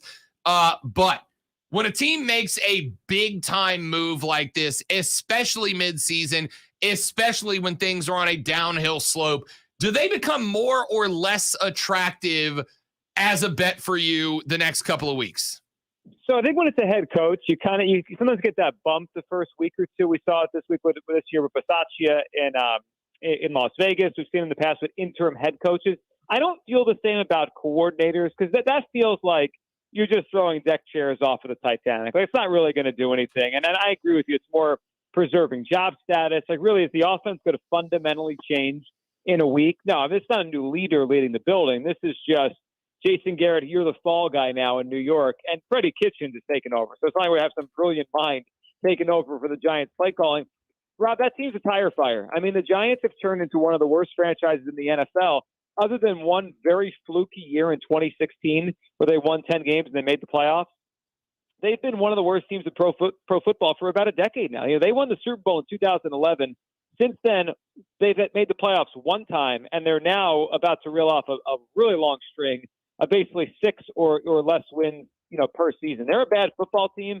I think they've become the NFC version of what the Browns were just a couple of years ago, which is just count on to lose most weeks. That's a bad team. I don't think Jason Garrett in or out is going to change much. We're talking to Joe Giglio, BetQL insider, host of BetQL Daily, available on the Odyssey Podcast Network. Around the rest of the NFL, this has been such a weird season, Joe. We saw the Buccaneers lose back-to-back games in early November, but then they turn around and last night they look like they haven't missed a step. We have seen some teams like New Orleans that can go out and beat the Patriots and the Packers, but they turn around and lose back-to-back to a Derrick Henry-less Titans and a Philadelphia team. Carolina has everything going for it after a win over Arizona, and they turn around and blow it at home against the Washington football team. Any trends that are sticking out to you that despite the chaos around the NFL, are there any trends that are jumping out at you to pay attention to? Yeah, well, a couple of things are interesting, and I think it kind of can give you maybe a little bit of a leg up as we go towards the end of the season. I feel like the run game is making more of a resurgence here in later weeks, and the run game travels. And I say recent weeks, maybe all year. I mean, this just feels like the running game, the teams that run the football are kind of coming back into vogue a little bit. We know it's a passing league. We know it's not 1995 anymore, but teams that can run the football, I think they're just easier to count on week to week. There's not that variance with weather, the variance with, penalties or a pass interference here. Like, You just kind of can control that aspect if you could do it well. I think about a team like the Colts with Jonathan Taylor right now. They're going to keep running the football well. I mean, I don't think they'll be shut down for 2 or 3 weeks in a row. The Eagles, with Jalen Hurts leading their attack and all their stable of running backs, they are running the football as well as they have in decades, and I don't think that's going to stop. So teams that can run the ball, they'll control the clock. You probably have a feeling on whether the game will be an over or under based on the total, based on where they're at. In terms of their running game, kind of controlling the clock. So I think the teams that run an easier grasp on what the game will look like. We are talking to Joe Giglio, BetQL Insider, host of BetQL Daily. Speaking of identity and teams that run the ball, I've told folks around here, Joe, that I'm not touching any more Carolina Panthers money lines, right? Like I'm not touching the Panthers at this point because they go to Arizona, they run the hell out of the ball, they win. They come back home. They got the Washington football team, a stingy defense, but a team that they could have, should have, would have beat with Cam. And all of a sudden, Matt Rule decides to run the ball 16 times and throw it 42 in that game. Completely. When you have a team that goes back and forth like that, my first inclination, Joe, is to just stay away from those bets as a whole. Am I misreading the situation here? So here's what I would say on the Panthers, and they've gotten me a few times this year. I've also been on the right side of them a few times this year. I think with them, the key is just to play the number, because trying to guess what they're going to do each week is just, it's kind of foolhardy. But just play the number. We know they're not a bad football team. They're 5-6. They have one of the top defenses in the NFL. They're an average football team. So I think when they're getting a lot of points against a team that's maybe not that much better than them, just take them because they're probably going to be in the game. But should the Panthers ever be laying 3.5, 4 points against another average or slightly below average team? They probably shouldn't. I thought last week it was too many points. Like, really? The Panthers are laying 3.5 points to a team that is not good, but certainly not, Texans level or Lions level bad in the Washington football team. So play the number. If you see them as significant underdogs, you're like, man, they're not that much worse than that team. You know what? It's probably worth the play. And if they're favored by a lot down the stretch, you're like, really? They're 6-point favorites with Cam at quarterback? I probably would go the other way. Joe Giglio, host of BetQL Daily and BetQL Insider. All right, we're flipping on over to college football for just a minute, Joe. And this weekend, we got some intrigue, obviously, with some big-time matchups, Oklahoma State and Bedlam. We've got Michigan, Ohio State. That one could very well be for a top 4 playoff spot. We are at a point where some folks have laid some futures down about potential national champions that are getting down to it. What are you looking forward to in college football that might be worth the bettor's eyes?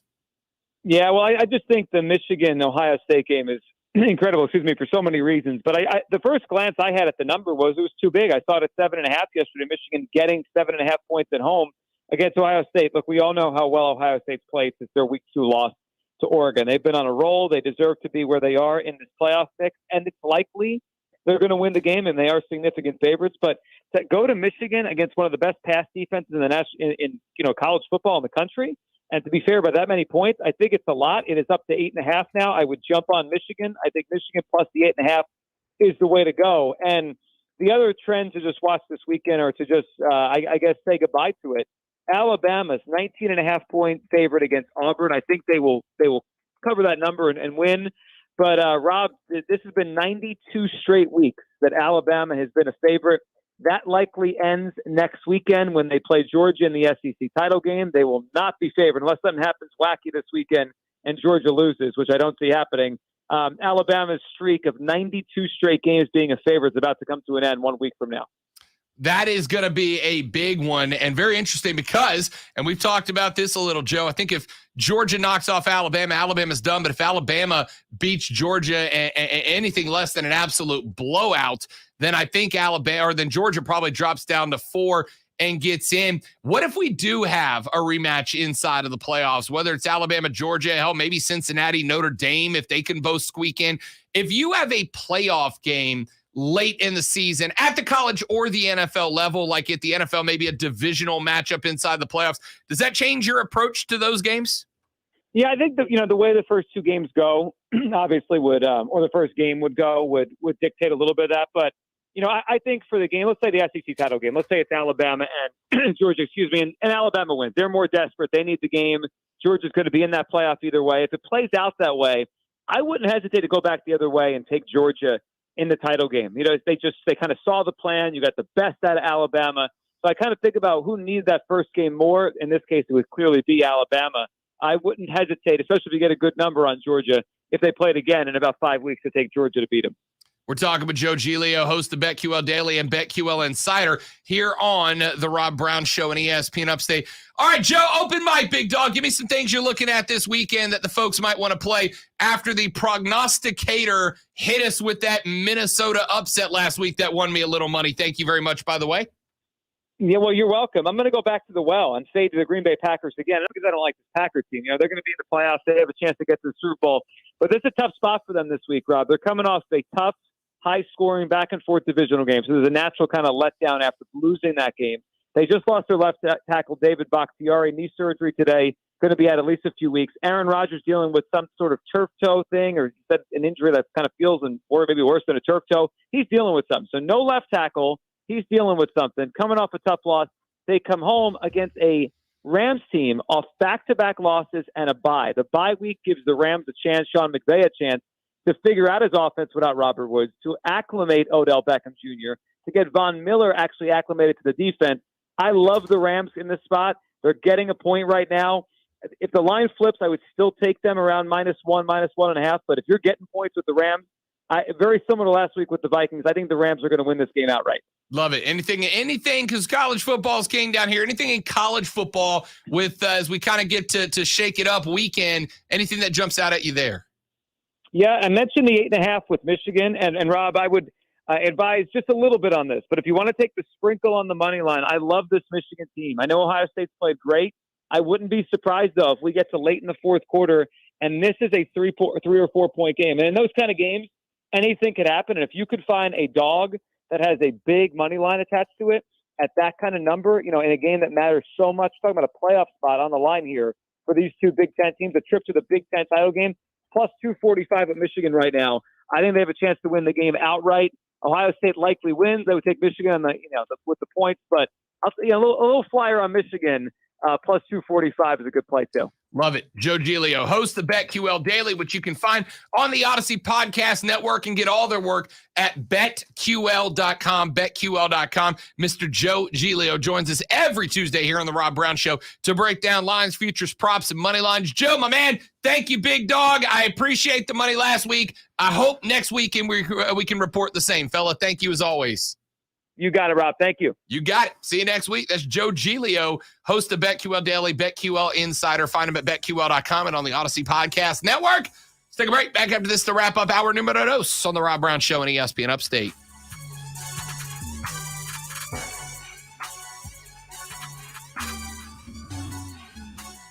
The Upstate Holiday Light Show is just a couple of nights away from making its triumphant return. It starts on Thursday evening after you knock down a little Thanksgiving turkey, jump in the car, head on out to the Greenville Pickens Raceway, and you can experience one of the Upstate's favorite holiday traditions, the Upstate Holiday Light Show. Millions of lights blaze up the sky over the Greenville Pickens racetrack, synchronized to the music of some of your favorite holiday classics. You drive out onto the raceway, you tune your radio in, you pump some Christmas music. It makes everybody feel good, and you watch the lights dance around. It is an incredible show. And of course, at the end, they've got the concessions. They've got the drive-through petting zoo. I got to see it last year. Very, very cool experience.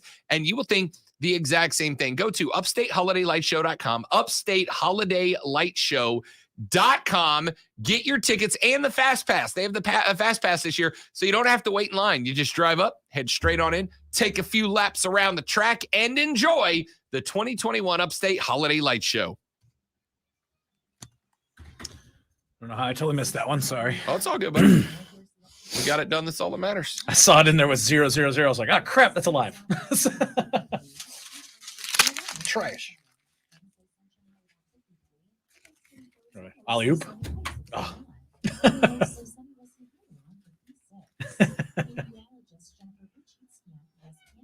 Oh, come on. Lonzo had a day last week doing this. He went 2 for 16 from the corner. Oh, jeez. That's not good. Shouldn't have said anything. I think I could hit it from here. You got the table playing defense. That's the tough spot. The backspin. Oh, over 2. Maybe I talk too much smack. There it is. All right, 1 for 4 because I missed sitting down. In fairness, that was an over the back. It was blind shot. So it's like a half court heat. Anything from half court should not count against your stat line.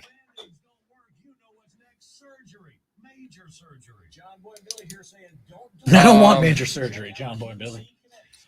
I have not been to the Tryon Lights. Keegan?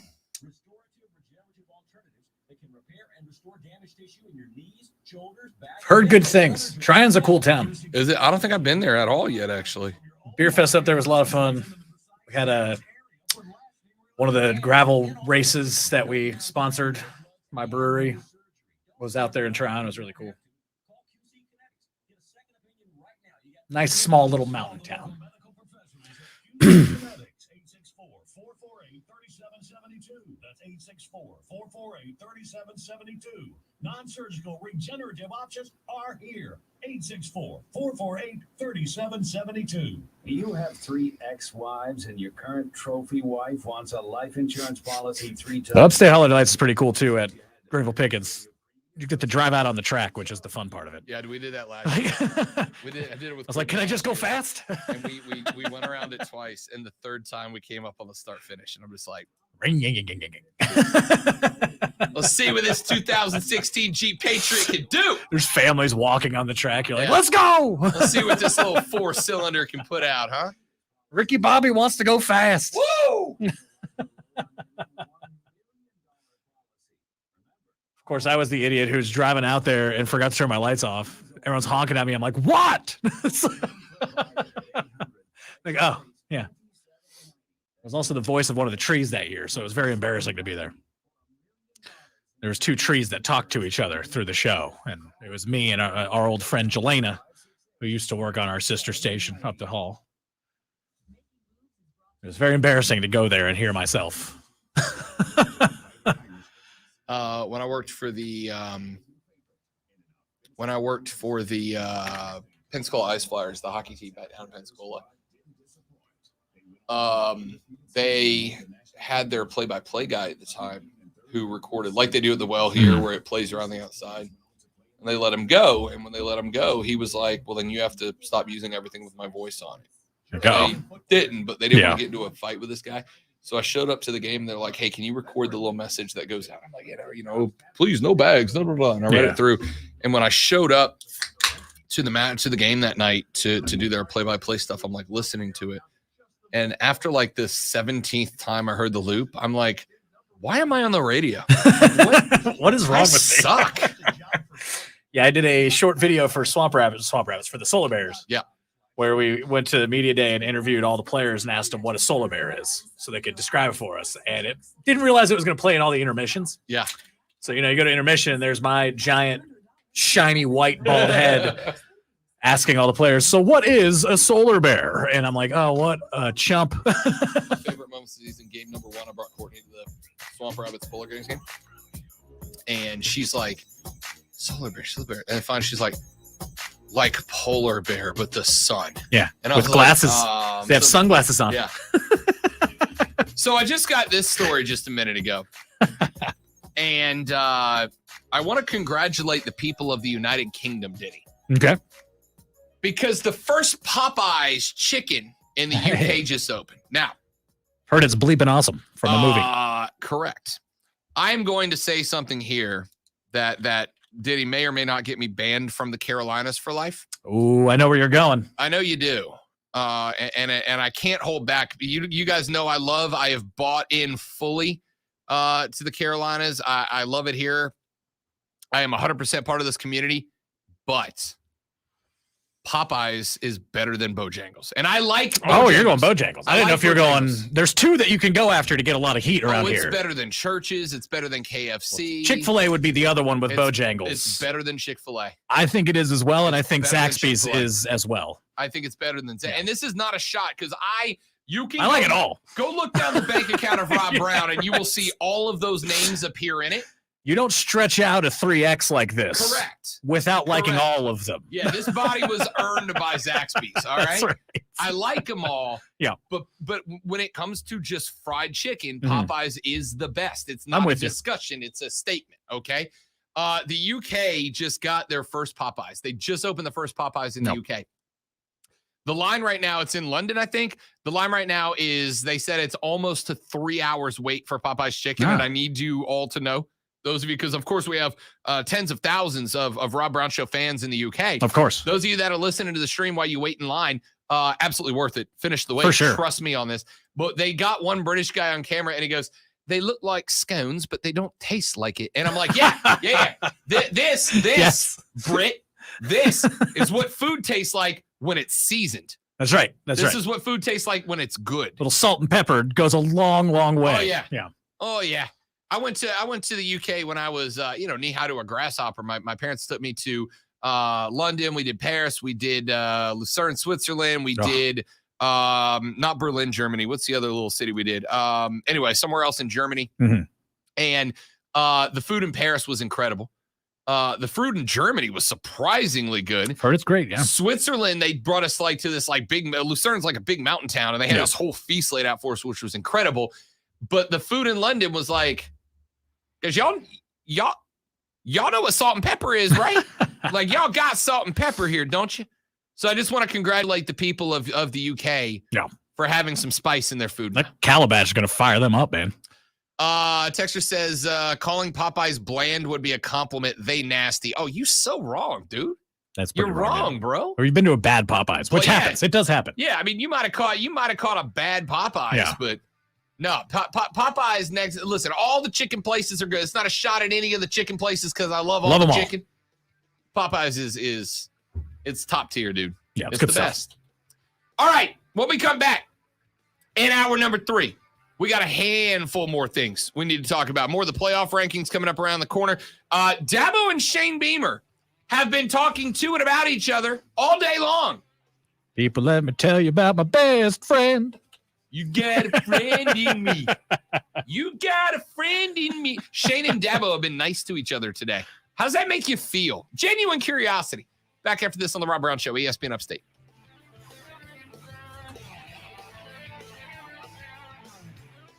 You got some troubles, well, I got them too. There isn't anything that I wouldn't do for you. Newman. We go together, we can stick it through. Oh, you got a friend in me. Yeah, you got a friend in me. Did you see my tweet about it? I was like reading all the quotes. No, were you tweeted- tweeting about it? I said, feels like this is like Dabo and Beamer and Dabo are going to be the best of frenemies. This is going to be the kindest and most complimentary rivalry of all time.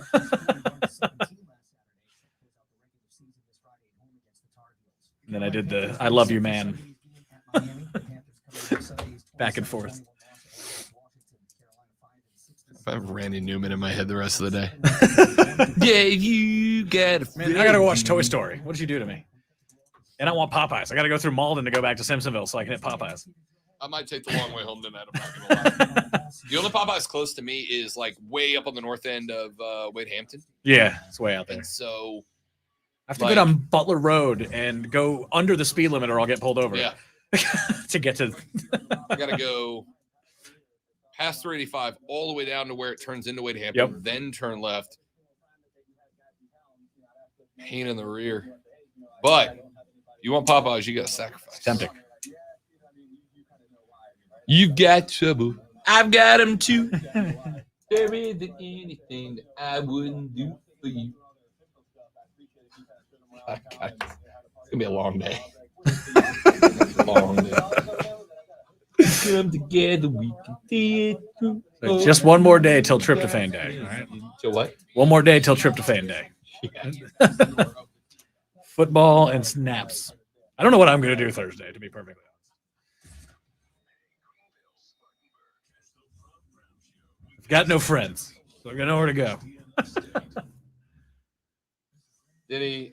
I don't have friends. Ashley's going to work Thursday. Is it like Christmas where Chinese food places are open? Thanksgiving. Who likes some Chinese? I can go get some lo mein Thursday to watch NFL and drink some beers. You mad about that, Bubba? Or just order pizza tomorrow night so I have some left for Thursday. That is the other plan. If I get enough pizza tomorrow, I'm set for Thursday.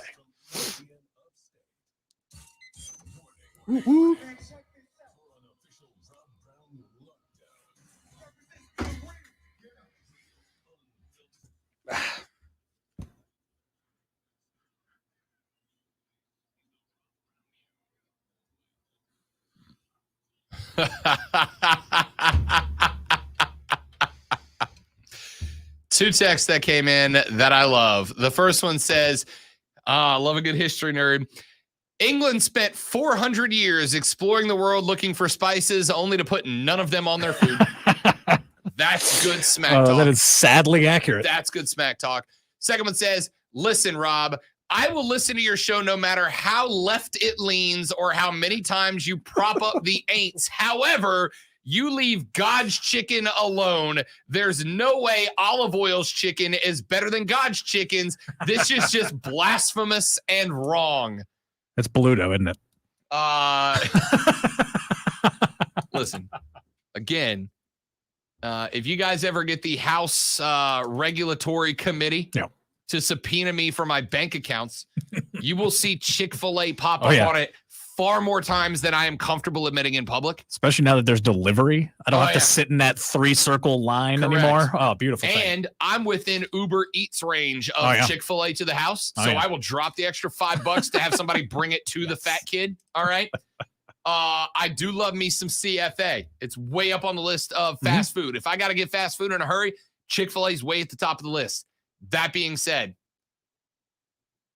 Popeyes is better. It just is. It just is. And again, I would go to Zaxby's first too, but I love them all. I love them all. They're all my children. I do not discriminate against delicious fast food. Do you believe that parents have a favorite kid? Like parents have a favorite kid. I'm sure they do. None of them will ever admit it. Yeah. You're not allowed to admit it, but you know. You know. Yeah.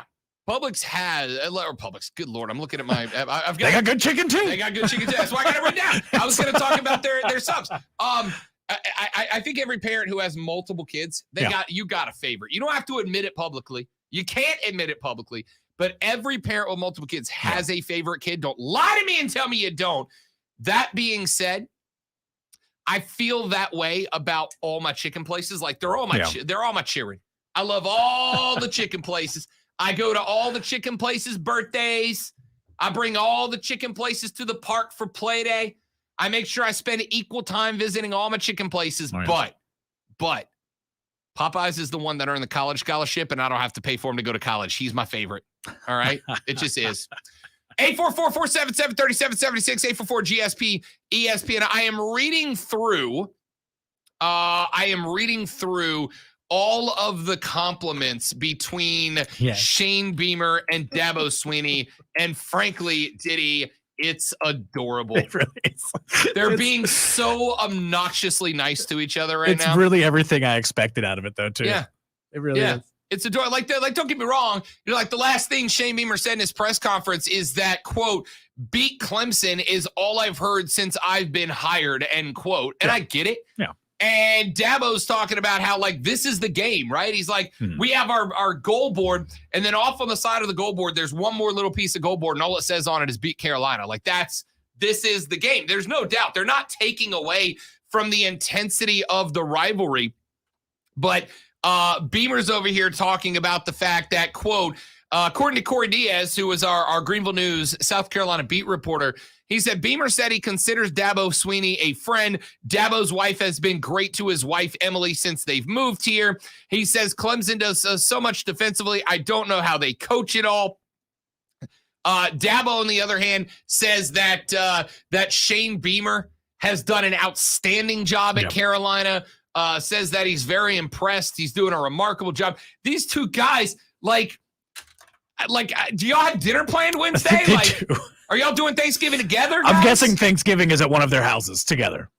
I guess this year it would be down at Shane's because they're playing in Columbia this weekend. Next year will be up here at Dabo's house. Yeah. It's pretty hilarious. I absolutely love it, though. I really do. And Mike Yuva, our good friend who comes on this station quite a bit to talk Gamecocks, tweeted out that one time apparently Beamer tried to call Dabo to talk to him about something, I guess, and it was during his coach's show. He forgot he was live on air. Dabo called him back during the commercial break. I'm not thinking that was the relationship with Muschamp, and I'm definitely not thinking that was the relationship with Spurrier with all the balls this way. Even though they were friends, I don't think they were calling each other like that. No. And then again, fairness, like nobody was calling Will Muschamp like that. No. I just, and by the way, let me say this. This is not like a criticism, right? No. I don't buy into the concept that in order for it to be a rivalry, you must like have your coaches hate each other. Be as vile as your fans are to each other. No. Here's what I do expect. What I do expect is on Saturday night, 7:30 at Willie B. Yeah. I expect both of them to be trying to get the other one fired. Yeah. Right? Like if I see anybody pulling punches, I'd have a problem. I don't care if they're like nice to it. And who knows? Maybe this is just them. Like maybe you do dumb things when you're like in a competition with somebody, right? Like you'll do dumb things to win. Mind games. Yeah. Maybe this is a competition just to see who can be the nicer. Like Gamecocks are better at being nicer than you are. Go Cox national champions of politeness. We've got the nicer coach. Yeah. What are you going to do? Yeah. Oh, yeah. South Carolina's looking, they're like, oh, everybody's on Dabo for being a good guy. Look at our good guy. He's the goodest guy of all of them. Go Cox. Well, after 6 years, we had to beat him somewhere, right? Yeah. I don't care. It's like, so good. If they're buds, that's fine. I just expect to see like the save all the bloodlust stuff for Saturday and let it out, right? Yeah. Like if they're going to be whatever. Like and the reason I'm saying this is I'm scrolling around social media, which should be avoided at all times at all costs. Yeah. But I'm scrolling around social media, and I am I'm looking around, and I'm seeing South Carolina and Clemson fans that are like, "Why are you being nice to him? Why are you being no? You say bad things about his dog." Do it immediately. Tell him his mama smells. Do it immediately. You know, it's like, who cares, man? Give me all you got on Saturdays. I don't care if they're nice. Like, this isn't the... Just because y'all are disgusting to each other on Twitter doesn't mean the coaches have to be. Yeah. That's not how it works, by the way. Texter says, so you're saying if Beamer wins, it's because Dabo taught him how to coach? What? What? Yeah, that's exactly what I meant. You're right. Yes. He called him for playbooks to beat Florida and Auburn, actually. Yeah. Dabo wrote those playbooks. What? I'm sure that Dabo's going to absolutely help Shane Miller beat him. It's like, hey, this Saturday, you know how you get by our defense? This is the play. This is the play that my defensive front can't stop. By the way, I've gotten multiple texts and tweets so far from parents with multiple kids that say they absolutely have Absolutely. Absolutely. They won't admit it to their kids, but they'll admit it to you. Yeah. You can text me. It's a safe place. I won't say your name. Like you're in a safe space. I've always wanted only one kid if I have kids because I don't have to choose, and I know I will. Or two each other, so neither of them know, and they always compete to be better. But what if you have one kid and he sucks? Well, then you just got to deal with that. That's your life. It's probably my fault that he sucks, to be perfectly honest, because it's my kid. Texter says, I have a favorite kid, and I've got 3. See, that's where you run into trouble. When you get more. Man, they are garbage. So we're getting set up for the Palmetto Bowl, and yesterday some Gamecocks fans took some exception to me because I said Diddy on the air, and I think you agreed with it. Uh-oh. I said if the Clemson team that played Wake Forest on Saturday plays on this Saturday against Carolina, it doesn't matter what Carolina does. Clemson wins the game because they're just better. And it's not a shot. It's just a statement. It's a fact. If the Clemson that beat Wake Forest shows up on Saturday, that team with an offensive identity, with a quarterback in DJ Uiagalelei who's throwing the ball with a little bit of finesse as opposed to just the absolute lasers that he's been putting out there. If the Clemson that showed up against Wake on Saturday shows up against Carolina, they will win the football game hands down going away. If the Carolina team, and by the way, I think the Carolina team that played Florida was better than the one that showed up against Auburn, but kind of in that same mold. If that team shows up and the Clemson team from any of the other 9 games shows up, then South Carolina can win the football game. But if Clemson from Saturday against Wake shows up, they win the game outright. And this is one spot that I'm afraid that Gamecocks fans are kind of doing what the Panthers fans have done, right? Like the Florida game, good win at the house. because it was a demo job, right? Yeah. Not just that you won, but you beat Florida. The Auburn win's a good win. I don't care what anybody says. That's a good win. That's a damn good win for the Gamecocks that, frankly, I didn't expect. Nope. I didn't see that coming. Not after Missouri. Not after Mizzou. There's a reason I wasn't at that game. All right. And it was because, honestly, I didn't think they had a chance. That's a good win. Problem is, you guys are so damn inconsistent with it, right? Yep. Like if the South Carolina team that beat Florida or Auburn showed up against Mizzou, you'd be on a 3-game win streak going into the game again. You'd have been bowl eligible 1 week earlier, and you could have been looking at an 8-4 season if you'd have beat Mizzou. But you left the good Carolina team at home and you played with, I guess, the JV on the road at Mizzou, and I don't understand it.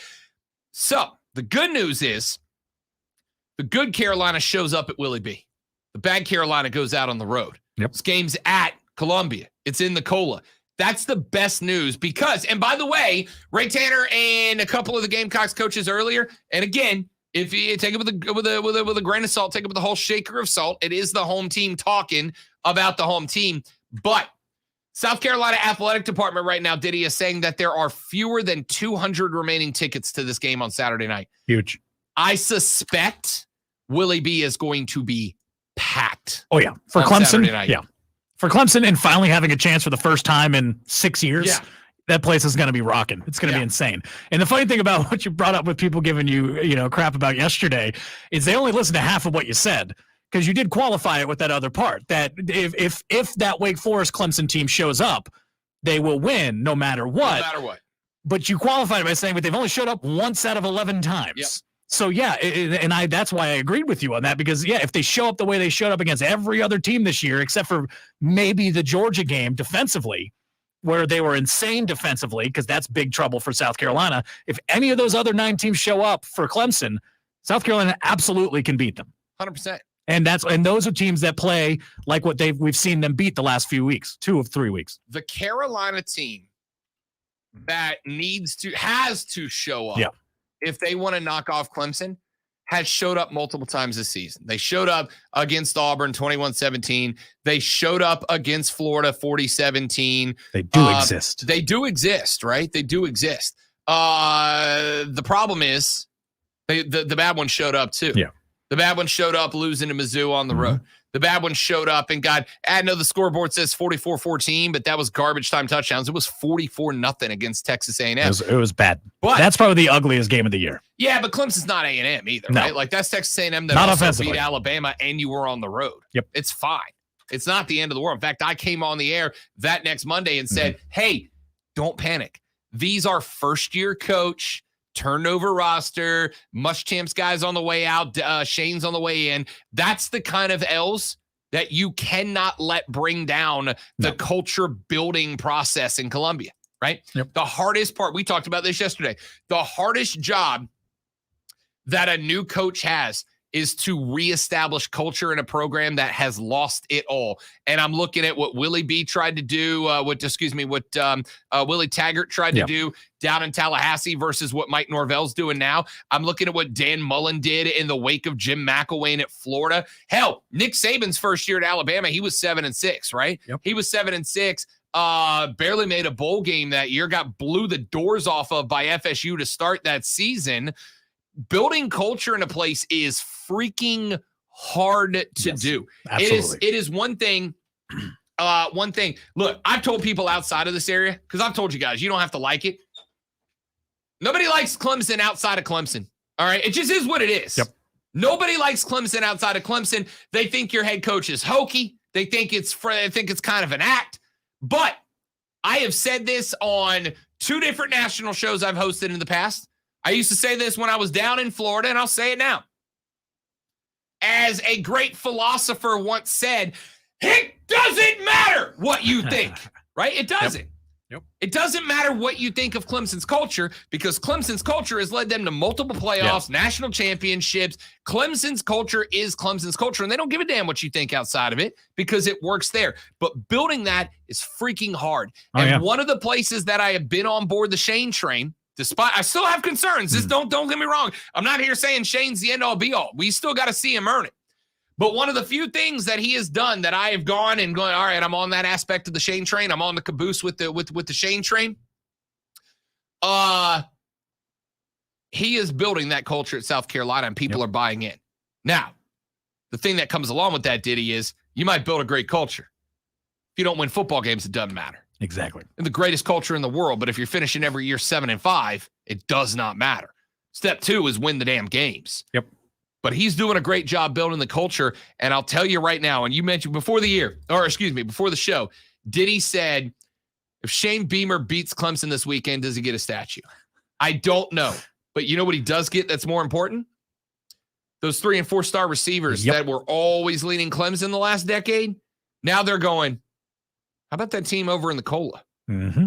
And now you get a little talent, and all of a sudden, some of those games that you had this year, like a, 16-10 loss to Kentucky, all of the sudden, those tough games like a 2017 game against ECU, like a 21-20 game against Vandy, those games, you start to see you go from 1-3 and 6-point losses and victories to 12 and 14 and 17-point wins. Yep. And now all of a sudden you reel in Clemson just a little bit. You reel them in just a little bit because not only are you getting better by getting those guys, because now they're going, wait a minute. What Shane's building at South Carolina, not only is there something I want to be a part of, but also they're getting better and they're beating Clemson. As you get better, you by default make them worse too. Yeah. Right? This isn't a matter of you got to put up a ladder to crawl up to the top of their castle. This is, as you get closer, you're knocking their castle wall shorter and shorter to climb it and get some dubs. And we saw it go the other way a handful of years ago before this last run of Clemson, because those recruits were going to Spurrier, were going to Columbia, and stopped recruiting there. And they went over to Clemson. They started getting Mr. Football every year instead of Carolina, and it turned everything around. And that's what expands your recruiting outside the state. You get those bigger names from other big schools as well. Recruiting is a zero-sum game. Yep. Right? There is only X amount of, I'm going to use this, I hate the star rating system, but I also get it. There's only X amount of stars out there to be recruited every year. It's a zero-sum game. At the end of it, there are 0 stars left. And the more you have, the less there are available for your in-state rivals, your divisional rivals, your conference rivals, and other teams vying for a title every year. If Shane-O can keep building this culture that he's building, and trust me, I'm talking to Gamecock fans every day. They're excited. Okay? Yeah. They're finally disappointed with some of these results, but they know this is a long-term build. If they can keep building what they're building and start turning these 16-10 Kentucky L's, and by the way, Kentucky not a bad football team. No, they could be a 9-3 team. Yeah. You start taking these 16-10 L's to Kentucky and turning that into a dub. 31-28 L to Mizzou and turn that into a dub. Then all of a sudden, like I said, that 4-star kid who's sitting in the upstate halfway between Clemson and Columbia and looking back and forth and going, well, obviously I'm playing for Clemson. I'm going to win some trophies over there. Now they're going, wait a minute. Yeah, but look South what they're Carolina building. beat them last year, and they're building something, and I can jump in on the basement level. Why wouldn't I attach my name to what's going to be built, right? And again, if there's only 20 stars in the state available and you get 10, that means Clemson only gets 10. It's a zero-sum game. You got to play to win it. You can imagine the impact of winning 3 straight home games to finish the season against Florida, Auburn, Clemson. Yeah.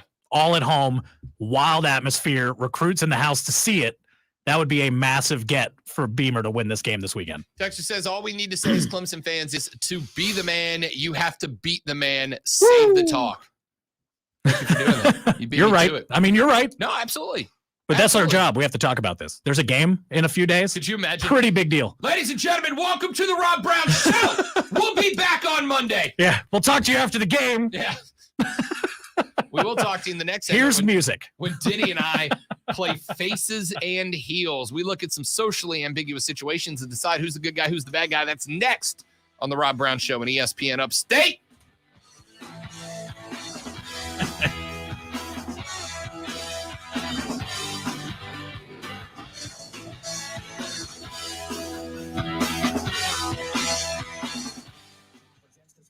Woo. Is there a Jeep out there yet? You looking for Uber Eats? No. I'm a DoorDash man. I gotcha. They've all screwed me over before, so there's really none of them I can be mad at, more than the others.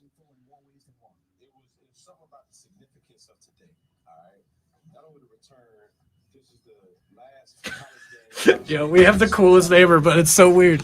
So he goes out there, he'll mow my front lawn randomly, just because he's mowing his. Okay. And I'm like, oh, I feel like a terrible neighbor. Like I should have gotten that mowed before he felt the need to have to mow my lawn. But now apparently he's on this leaf mission. Like he wants all the leaves off the grass everywhere, and the leaves are being picked up by him on our yard and his yard. And now all of a sudden, Ashley just said, Frank is on a personal mission to rid the entire street of leaves. He just did the yard across the street. And now he's in ours. I'm like, Frank. Damn it, Frank. This is the dude who brought me a pre-embargo Cuban and a bottle of wine when we moved in. Nice. He's a big Gamecock fan, so he loves that I'm a Gamecock fan. Gives Ashley crap all the time. She Clemson? Yeah, she's a Clemson grad. But it's just, I'm sitting on my couch being lazy on an afternoon. I had nothing to do, watching TV, and I just see him. I'm like, oh, man, I could have been out there. I could have mowed my own lawn. Oh, it's funny. You're a good man, Frank. I like Frank already. Courtney lives in the middle of like a leaf factory, same way. And her neighbor next door never does anything. So initially she would pay to have, because they have like a strip that goes between their driveways. It's half hers, half his. And so when she would do her yard, she would do that whole strip, right? And leave on his yard, but like do the strip. And he just never did it. So now she will literally like rake the leaves off of her half of that strip and then have her leaf guy bag that and leave the other half of the strip leafed so that it stands out that he's not doing it. And it is hilarious. That's the kind of petty I don't mind. That's funny. Yeah, I have one of those strips too, and neither me or the neighbor really knows whose it is. So we just mow it when it's. I do need to, get it together and do the backyard to match everything Frank's got out front. That's crazy. The poor guy, I feel bad. Like he needs to go over and do the other neighbor, Alan's, because poor Alan's out there like hand raking his huge yard with a bunch of leaves because he has a big old tree that's just dumping leaves on his yard. And he's like hand raking it all while Frank's just going back and forth with his little thing sucking up all the leaves. I'm like, go help Alan. Like, I'll be fine. We really don't have many leaves. Our trees aren't those kinds of trees.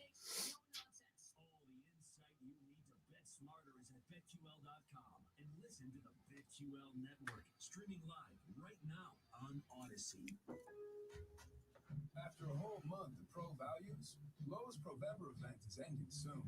But pros like you still have time to save. Plus, when you become a pro loyalty member now through November 24th, you'll get a welcome kit via mail, Lowe's bucket included. It's all part of Provember. Florida fan friend of mine, actually Eric, who's been watching on the stream, very ear to the ground on the Gator hires.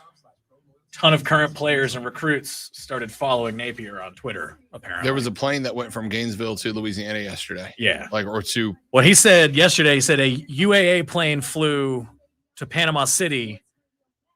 I don't know if he meant to say UAA, but plane went to Panama City, and then a plane from Lafayette went to there at the same time. Saw that one.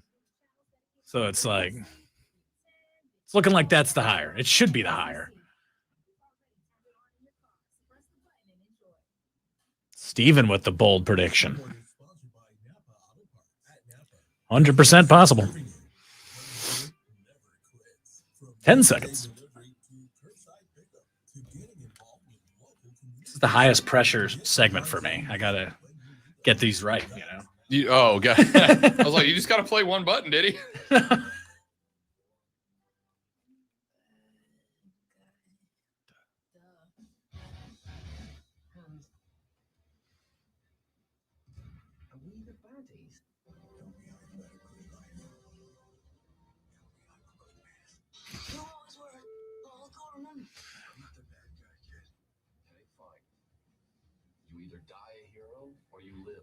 See yourself become the villain.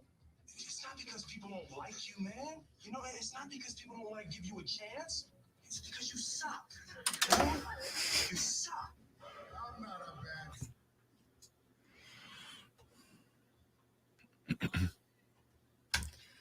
Time for Faces and Heels, where Diddy and I are going to look through some socially ambiguous situations and see if we can determine who's really the good guy and who's really the bad guy. And we start with one that is near and dear to my heart, Diddy. It is one that I have had relationship troubles with in the past. So, Okay.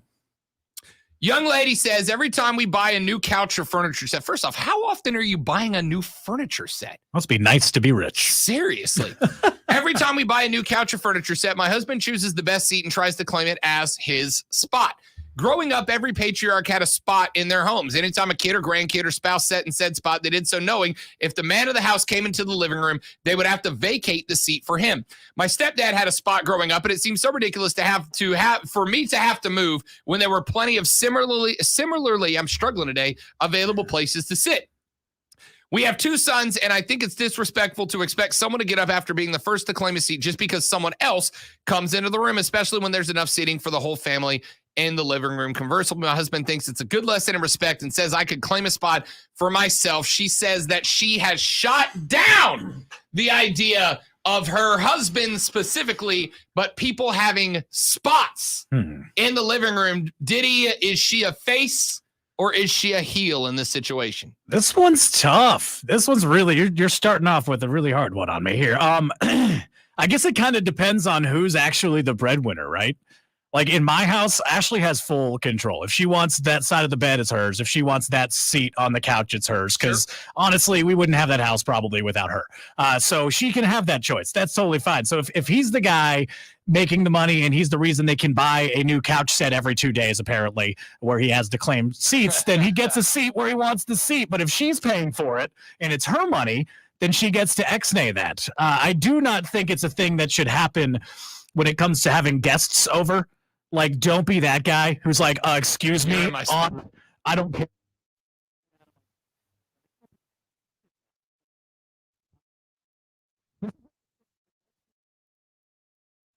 Heel, but one of those heels you love. She's like Razor Ramon. Yeah, like you're cheering. So I grew up in a house, like Grandpa had his spot, right? Like that's Grandpa's chair. Yeah. And everybody in the fam knew when you went to Grandpa's house, when Bob Brown Sr. was going to sit down, you don't sit in the, like, that's his chair. And if you're in it and he comes in the living room, you get up. There was no, hey, you're in my spot. It's, oh, damn, I'm in his spot. I better move. I got no issue with the concept of a spot because it's all about comfort, right? Like the premise is comfort. Now, I will go with the whole premise of like the patriarch gets the first spot, the matriarch gets the second. I don't got to, no, like when I go to the lady friend's house, she sits on the couch, left-hand side, the pillow behind her, like she's got her spot and she's comfortable with it. And that's cool. And it is the best spot in the living room. No doubt about it. Cause it's the right angle to be able to recline into the corner of the couch, but still, and on the other way, you got your left hand out. It's just a weird spot. Yeah. But that's her spot. And I don't ever sit in her spot unless I know she's like off doing something, right? And then I'll sit in the spot, whatever. I think it's fine to have spots, but like not at the, hey, you have to move. Like if I'm in her spot and she comes in, I'm gonna get up, but that's not out of like, does she have power over me? More of like, I know that's where she's comfortable and I want her to be comfortable. That matters to me. It matters to me that she's more comfortable. I have my spot in my house on my couch at the living room. If I go home and somebody's in my spot, I don't freak out over it, right? But if they go, is this your spot? I will go, yeah, kind of. You know what I mean? Like, I'm not going to like be like, hey, you need to get up. But if I walk in, because every time I sit down in somebody's living room, before I even take a seat, I'm like, where's your spot? Because everybody's got one. You can say what you want. Everybody's got a spot. And sometimes multiple people have the same spot, and then it's just a juggling act. But if I roll into as a matter of fact, a couple of weeks ago, we were visiting one of her friends at their house for the first time. I walk in the living room, and I'm like, where's your spot? The guy's like, what do you mean? What are you talking about? I'm like, where's your spot? He's like, what do you mean my spot? I'm like, where do you sit when you are here by yourself? He's like, oh, that one. That's your spot. And I'm going to sit somewhere else. Yeah. Right? All right. Let's do another one. Why not? I like these. So I'm going to go. They're both tweeners. Like they both have, she has a fine argument that I have no problem with. But also, you need to understand that, like, everybody's got a spot. Yeah. You can pretend like, oh, I'm above that. No, you're not. Everybody's got a spot. I feel like because they made it an issue, it's like when there's a regime of heels, like a DX, say, and then they start infighting. So they're still both heels because they're making this. Heroes. What it comes down to. Yeah. Texture says, me and my two brothers would kill each other for whoever got the recliner. Oh, as a kid, absolutely. 100%. When I was growing up, it was, we're fighting over that recliner because when dad's home, we can't have it. Yep. All right, here's one. Let's get weird. Let's get controversial. This one is submitted by a young lady, 30 years old. She says she works in an office job and that, like, quote, any other job, it can be demanding, and we work either individually or in groups, and it depends. But I think we have a pretty good work environment. Anyways, I have a coworker named Helen. She's 5 months pregnant. Recently, I noticed she's been doing things like arriving to work late and leaving early and or skipping projects. Her excuses were that she had to do a visit to the doctors and whatnot. It's pretty clear our employees have no issue with accepting any excuse she gives to leave work. I was having a small chat with Helen before she was about to leave in the middle of the work as she told her employer she had to visit the doctor. And I casually said, wow, you're really milking it, aren't you? As it's clear she's taking advantage of her situation and getting our employer to agree with her request. She just looked at me disgusted and walked out the door with no reply. My coworkers are divided. One said that one agreed with me, while my other female coworker said, since I've never been pregnant, clearly I have no idea what it's like and I should mind my own business. Is the woman with the complaint the face or the heel? This is an easy one, Diddy. I set you up for success here, buddy. I mean, the one complaining is the heel. Absolutely. Yeah, I mean, like it's because like you're playing with fire. You could be right. And she's, using this to her advantage, getting out of things. You could absolutely be right. But man, will you look like the worst human being ever when you find out you're completely wrong. So don't play that game and just avoid it altogether. I would rather leave the small percentage of people who fake illness or injury or sickness or whatever. I would rather them get what they want than take it away from all the people who are very genuine, right? Yeah. You don't do this, dude. You don't do it. Absolutely not. That's playing with fire and you're covered in gasoline if you already. have ever been around a pregnant woman, dude, if they say that something hurts or is bothering them, that's gospel. Yep. What can I do to help? Sit down. By the way, Mama Diddy texted in on the sitting arrangements. Yes. That if somebody is theirs first, breadwinner or not, sit somewhere else, but always show respect. Absolutely. That's true. Mama Diddy nailed it. Thank you, Mama Diddy. You are spot on. That is absolutely correct. If I walk in and you're in my spot, I'm not going to say anything. But at the same time, like if you look at me and go, "Is this your spot?" Yeah, sure. Yeah. And that's where, and I appreciate that. I appreciate that. Texter says, if you sit in my spot, you were sitting next to my stash. Get up. Another texter says, my spot break down in the winter. That seat is close enough to the radiator to remain warm, and yet not so close as to cause perspiration. In the summer, it's directly in the path of a cross breeze created by open windows there and there. It has the appropriate viewing angle and distance from the TV. So that is my, all right, you can't claim all the spots. Did you measure it out, by the way? You'll notice the phrase is a spot. You have a spot. It's like, all right, this is my first, this is my second. Walks into the living room and like licks his finger and sticks it in the air and is like, well, it's an 82% humidity, so that's my spot today. No, you get a spot, Grandpa. Yeah. Sorry, honey, it's July. I need you to move. All right, here's one. I like this one. Diddy, you're engaged. Yes. Yeah, you're on the way to matrimony. Absolutely. I, 30-year-old male, and my 26-year-old female fiance have our wedding scheduled for next spring, but there might be a delay. My fiance told me that she's pregnant and nobody else in my family knows it yet.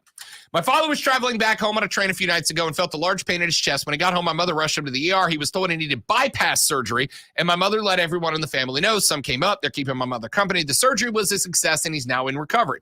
We went over for dinner to celebrate my father's successful surgery.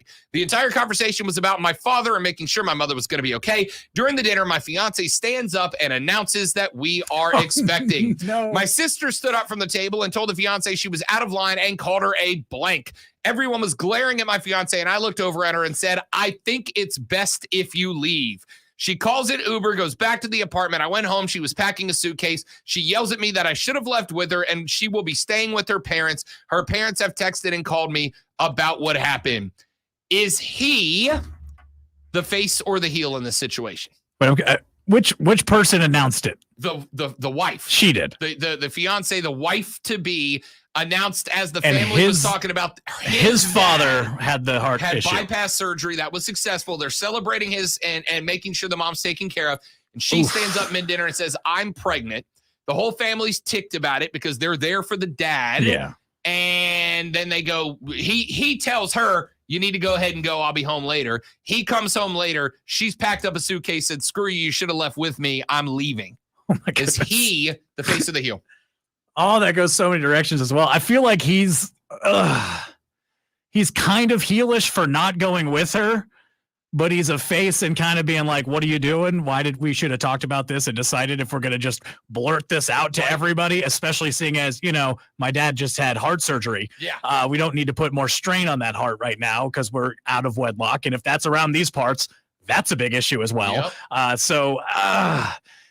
He's heelish for not going with her. Even if he doesn't think she was right, he should have gone with her. But he should have defended her as well. Why? Because you're supposed to marry that woman. Cool. She's definitely going to be the mother of your child already. Correct. And that's partly your mess up too. I'm good with that. To do that before. Except for my pops almost died. Well, yeah. And yeah. I'm here with him and my mom at this point. And here's what this may be old fashioned. I don't know. Like, I understand when you're married, the two become one and blah, blah, blah, and you're an operation. And I agree with that, but we're not married. And my dad almost died. And this may hit me a little harder because I lost my dad at 25, right? But and I get that part too. Trust me. But my dad almost died, and you decided because this is not you needed to make this moment about you made that moment about you. Yeah. You didn't include me in that. You didn't talk to me about, do we think we should announce it now? Should we tell them? Should we wait? Blah, blah, blah. You decided to make this about you, and I am over here with my family. He is not only a face, he is Hulk Hogan in the early 90s baby face in the situation. You decided that the attention needed to be on you more than my dad who almost died and my mom who almost lost him. It's more about you in this moment. You could have come to me before that dinner and said, do you think we should make the announcement tonight? And I might have said, yeah. I might have gone, you know what? Maybe that'll lighten up the mood, lighten up the spirits. But you didn't even ask. You made it all about you instead of my dad almost lost. Screw you. Go home. I'll see you when I see you. That's I still think it's multifaceted. I think it's a little bit deeper just because that's still tough. You still have to deal with not, being there. I don't know. I get that side. Trust me. But that's tough. Love it. That's tough. That's why we do this. That one's really tough. Texter says you definitely leave with your fiance, although she definitely should not have said anything. Yeah, because the thing is too, what was the actual situation in that moment with the father? If he's through the heart surgery, if he's fine and there's no issues, it's not like this is a touch and go moment. We're in the ER and she goes,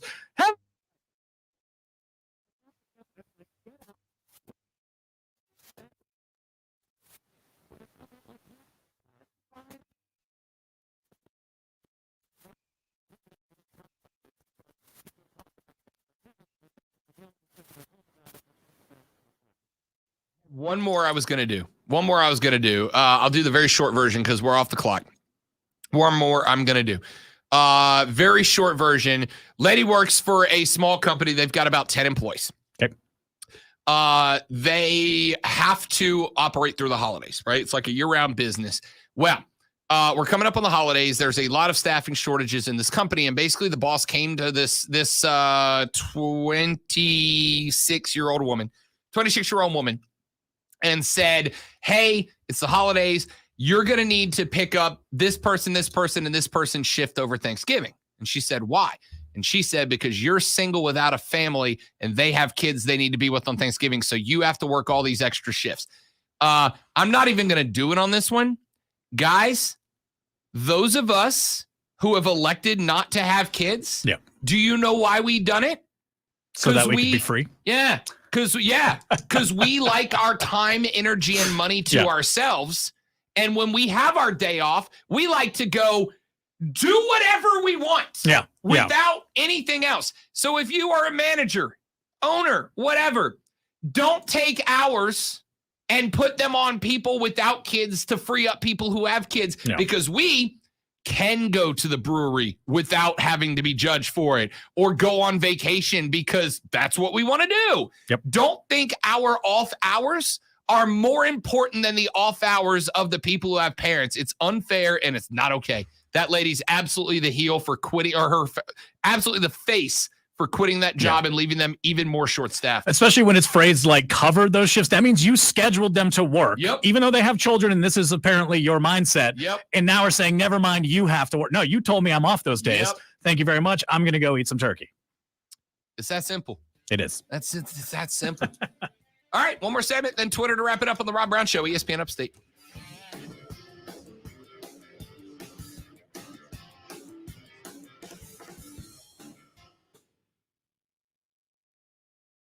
Those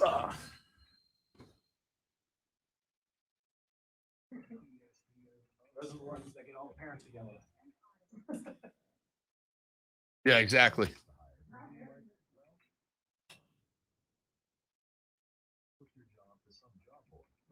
All you can do is hope for the right person. Like you should try ZipRecruiter. ZipRecruiter.com/free. ZipRecruiter doesn't depend on candidates finding you. It's powerful technology identity.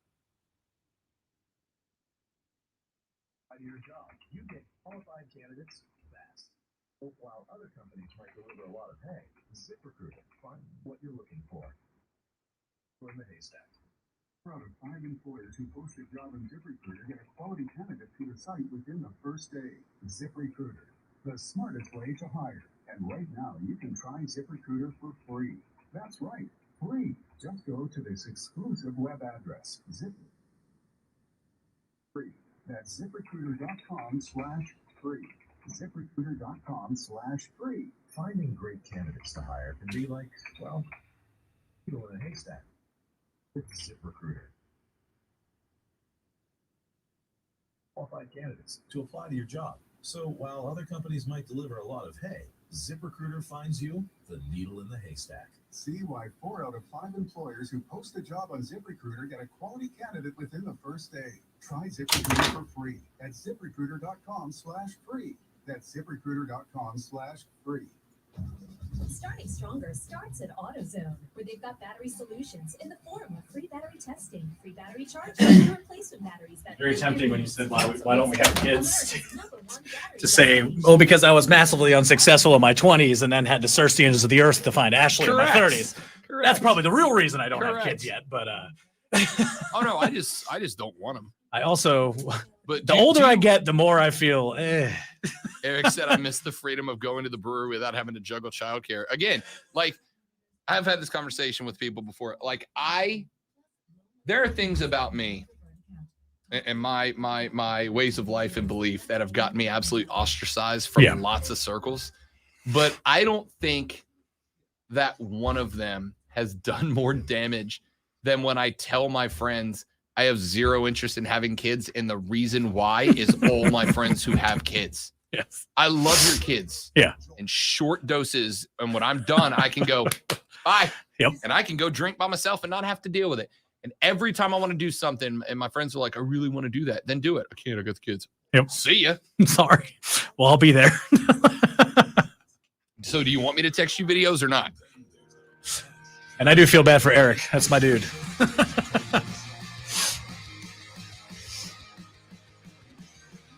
See, this is why people take this like personally that I don't have kids. Texter says, keep your money. You can't have it all. Your time is not more important than my family. Never said it once.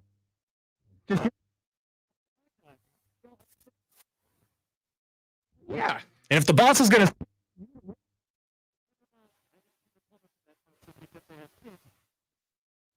Is the situation the situation was that the boss scheduled 2 employees who have families. They said, I'm not working because I have my family. And then she went to the female employee and said, you have to work because you don't have family. Yeah. No.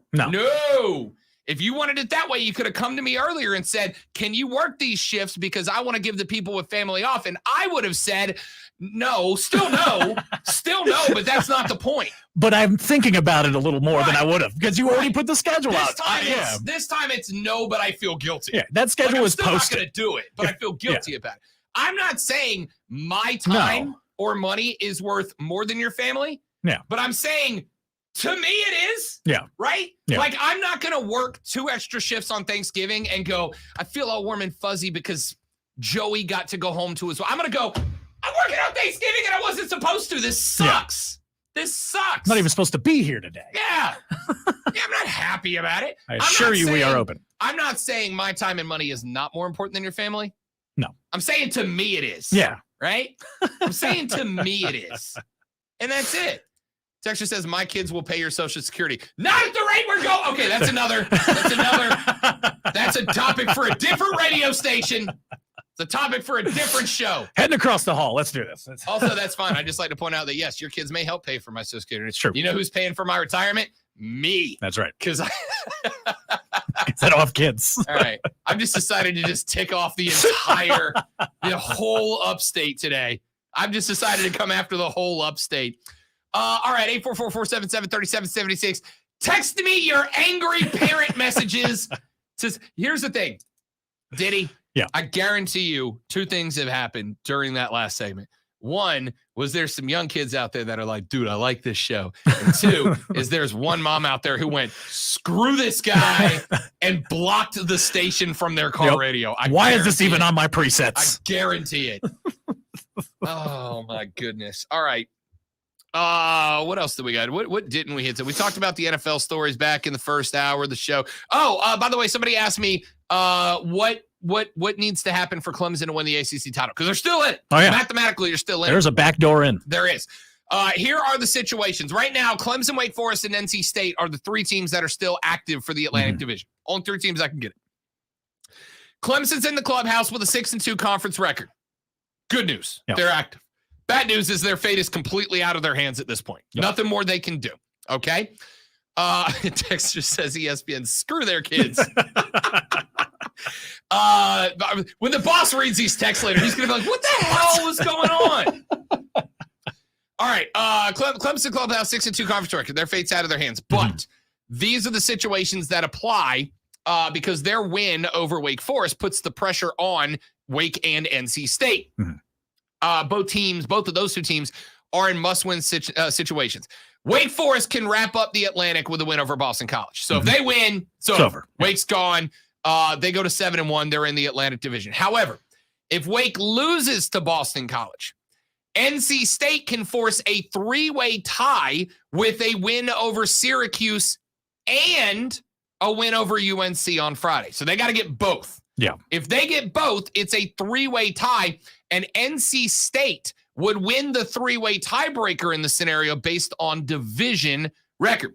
So if Wake Forest loses and NC State beats Syracuse and UNC, which they could, then NC State would win the Atlantic and go to the title. If Wake Forest loses to Boston College this weekend and NC State loses to either Syracuse or North Carolina. So you just need NC State. You need Wake to lose Saturday, step 1. And you need NC State to lose one of the next 2 games. Yep. Okay, one of the next 2 games. If that happens, then you would end up with Clemson and Wake Forest in a tie. And Clemson has the tiebreaker over Wake Forest due to the head-to-head victory on Saturday, which is why that was such a big game that we talked. We both called it a must-win for that exact reason. So if you are a Clemson fan, you are pulling for Boston College over Wake this weekend, which I'm going to be real, doesn't look unreal. Doesn't look great. Doesn't look great. Boston College lost to Florida State last weekend. And again, that could have been a very demoralizing loss last Saturday. Absolutely. So Boston College lost to Florida State, but Wake also just got crushed by Clemson, so you don't know what that did to them. So you need Boston College to beat Wake this weekend. Then you need either Syracuse or UNC. You just need NC State to lose 1 of 2. If Wake loses this weekend and NC State loses this weekend or next weekend, Clemson's going to the ACC championship game, but you got to have 3 games break your way. Yeah. That's a tough spot to be in. And the good and bad part is you don't have to worry about Clemson's loss if they lose. Correct. It won't matter. This game is not a conference game, obviously. So Tesh says ESPN, so I'm rooting for UNC, Boston College, and Carolina. That way the ACC can have 0 ranked teams after this weekend. Sounds about right. And another texter says, so you're saying there's a chance. That's right. So you're saying there's a chance. By the way, did I may have screwed this up. Did Boston College already play Syracuse? No. NC State already beat Syracuse. Sorry. NC State already beat Syracuse. So they play at UNC this weekend. Right. That's right. I'm an idiot. Turns out. Who knew? Yeah. So you got NC State. NC State's already beat Syracuse. So you have to have 2 games break your way. Yeah. You have to have Wake lose to BC. If they don't, then NC State doesn't matter.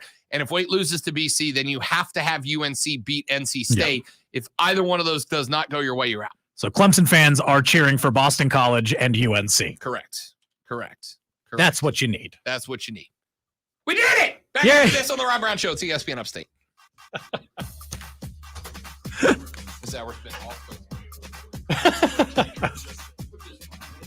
gotta tell you, this hour's made me laugh. Yeah, it's been a fun one.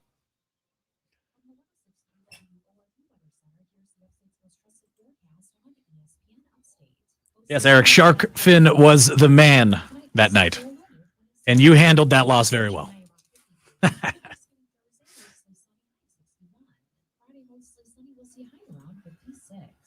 Library.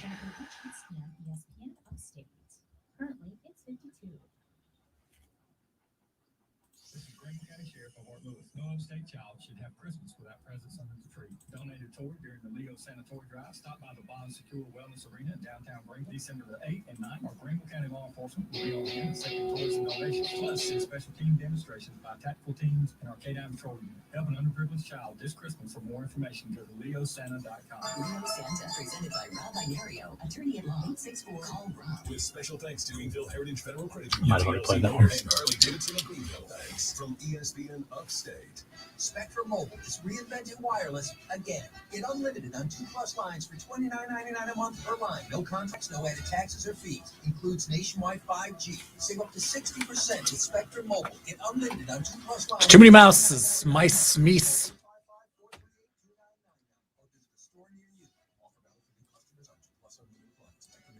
Savings based on 2-line comparison of unlimited plans from major national carriers as of 9/2021. Prepaid excluded. Restrictions apply. The Upstate Holiday Light Show opens Thanksgiving night at Greenville Pickett Speedway. Drive through a nighttime Christmas wonderland as 32 million colors set the sky ablaze, synchronized to the music of your favorite holiday classics. UpstateLights.com.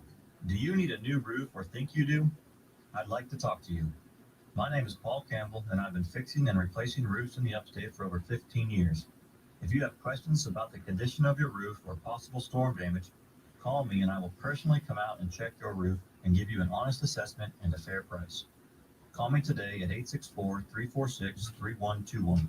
That's 864. Once again, finally coming to the realization that I need to actually pull up trending. It's all right. You'll have it tomorrow. You'll get it. We'll see. So you're saying there's a chance. Because at Skechers, we have ultra comfy, ultra affordable shoes you can buy everybody you know. Let's start with the kids. We have shoes that light up and sparkle, stretch fit that are easy to slip on and look cool, and many more. Shoes truly are the new toys this holiday. And how about for mom, dad? Got a minute 30 left. Boots, sneakers, slip-ons, shoes for working out, for going out, and so much more. Plus, many come with Skechers exclusive air-cooled memory foam for ultimate comfort, and in a fit you're sure to love. Relaxed fit, wide fit, arch fit, and so many more. Skechers are the fit specialists. So this year, deck the feet with super comfortable Skechers. Just sneak into their closet, get their shoe sizes, and let Skechers do our holiday magic. Find Skechers at Skechers.com, at a Skechers store near you, or wherever stylish shoes are sold. Uno minute.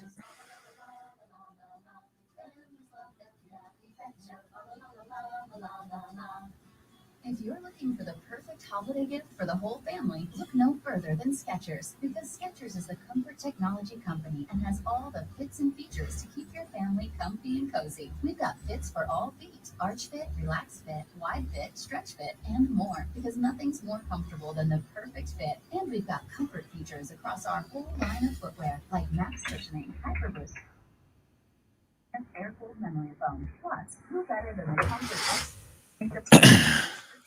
we make them fun with lights, unicorns, dinosaurs, and more, all for an incredible value. You're good, bud. What's up? Oh, he should be in his office. If he's not, he'll be here quick. His Jeep is here, so he's somewhere. What are you looking for? Diesel? Diesel's, That's yeah. who they're talking to. Oh. He's right up there. I thought he was looking for Diesel. That's right. It's time to find out what is trending on Twitter. And things are going to start off with a little sounder for you. Oh. Because this one has to do with breaking news. Okay. Jason Garrett trending on Twitter. Jason Garrett fired his offensive coordinator for the New York Giants after they got demolished again last night. And look, I think Dan Orlovsky had a hand in this. He put up a clip of a play that the Giants ran yesterday. Goodness. Did you see it? So bad. 3 wide receivers, the slot wide receiver, the outside wide receiver on the right, and the slot wide receiver to the left. All 3 ran directly to the middle of the field and just collided with each other. And people on social media were like, "Oh, he's got to get rid of the ball. Daniel Jones has got to throw the ball." And Orlovsky said, it's hilarious because like he's in that. You ever reach that stage of anger where all you can I'm not mad, even though you're raging on the inside. You're like, here's the deal, guys. Trying to hold it together. This has to give. That's Orlovsky's voice. He's like, what do you want him to do? What do you want him to do? He doesn't have time to throw the ball away. Nope. Because he's getting killed behind that offensive line by the Tampa Bay defense. And down the field, you got 3 wide receivers running into each other. So Jason Garrett's out just 26 games after becoming the offensive coordinator for the New York Football Giants. That whole organization's a dumpster fire. Let's just call a spade here. It is. We have another one too, by the way. Fire away. Oh, Wander Franco. How about a 12-year contract for, what was it, $230 million? I just had it. I think. It's like Just had it, $232 million. $223 for 12 years. $223 for 12 years. I would also like to sign a 12-year contract for $232 million. Yeah. Anytime y'all want to give it to us. Yeah, I'm we'll in. happily take it. You can hit me with every pitch for $232 million a year. Lastly, Beethoven is trending on Twitter. The dog. The man has been dead for pianist centuries. Unless it is the dog. Could be the dog. I think it's the legendary composer Ludwig van Beethoven. Why is he trending? I'm assuming somebody sampled something Beethoven. Any idea? The only tweet that comes up says people when Beethoven sweeps the Grammys. Is there a new Beethoven? Beethoven Grammys. He dropped a new album. The Hot Tracks of Ludwig van Beethoven. Just said, who finna accept Beethoven's Grammy, yo? I gotta find out. I just saw it. I was like, what? Texter says that contract is a steal for the Rays. Franco's already a top 10 shortstop in the American League. Ain't wrong. Not wrong. It's also the first time we've seen the Rays spend money on young talent. In a minute. Mark Ryan and Diesel are up next with Offsides. Make sure you stay tuned for Diddy. My name's Rob. We'll be back to try one more time before we call it a week. You have a great rest of your day. Don't drink and drive. I'll punch you in the face. The Rob Brown Show's on ESPN Upstate. Later, brother.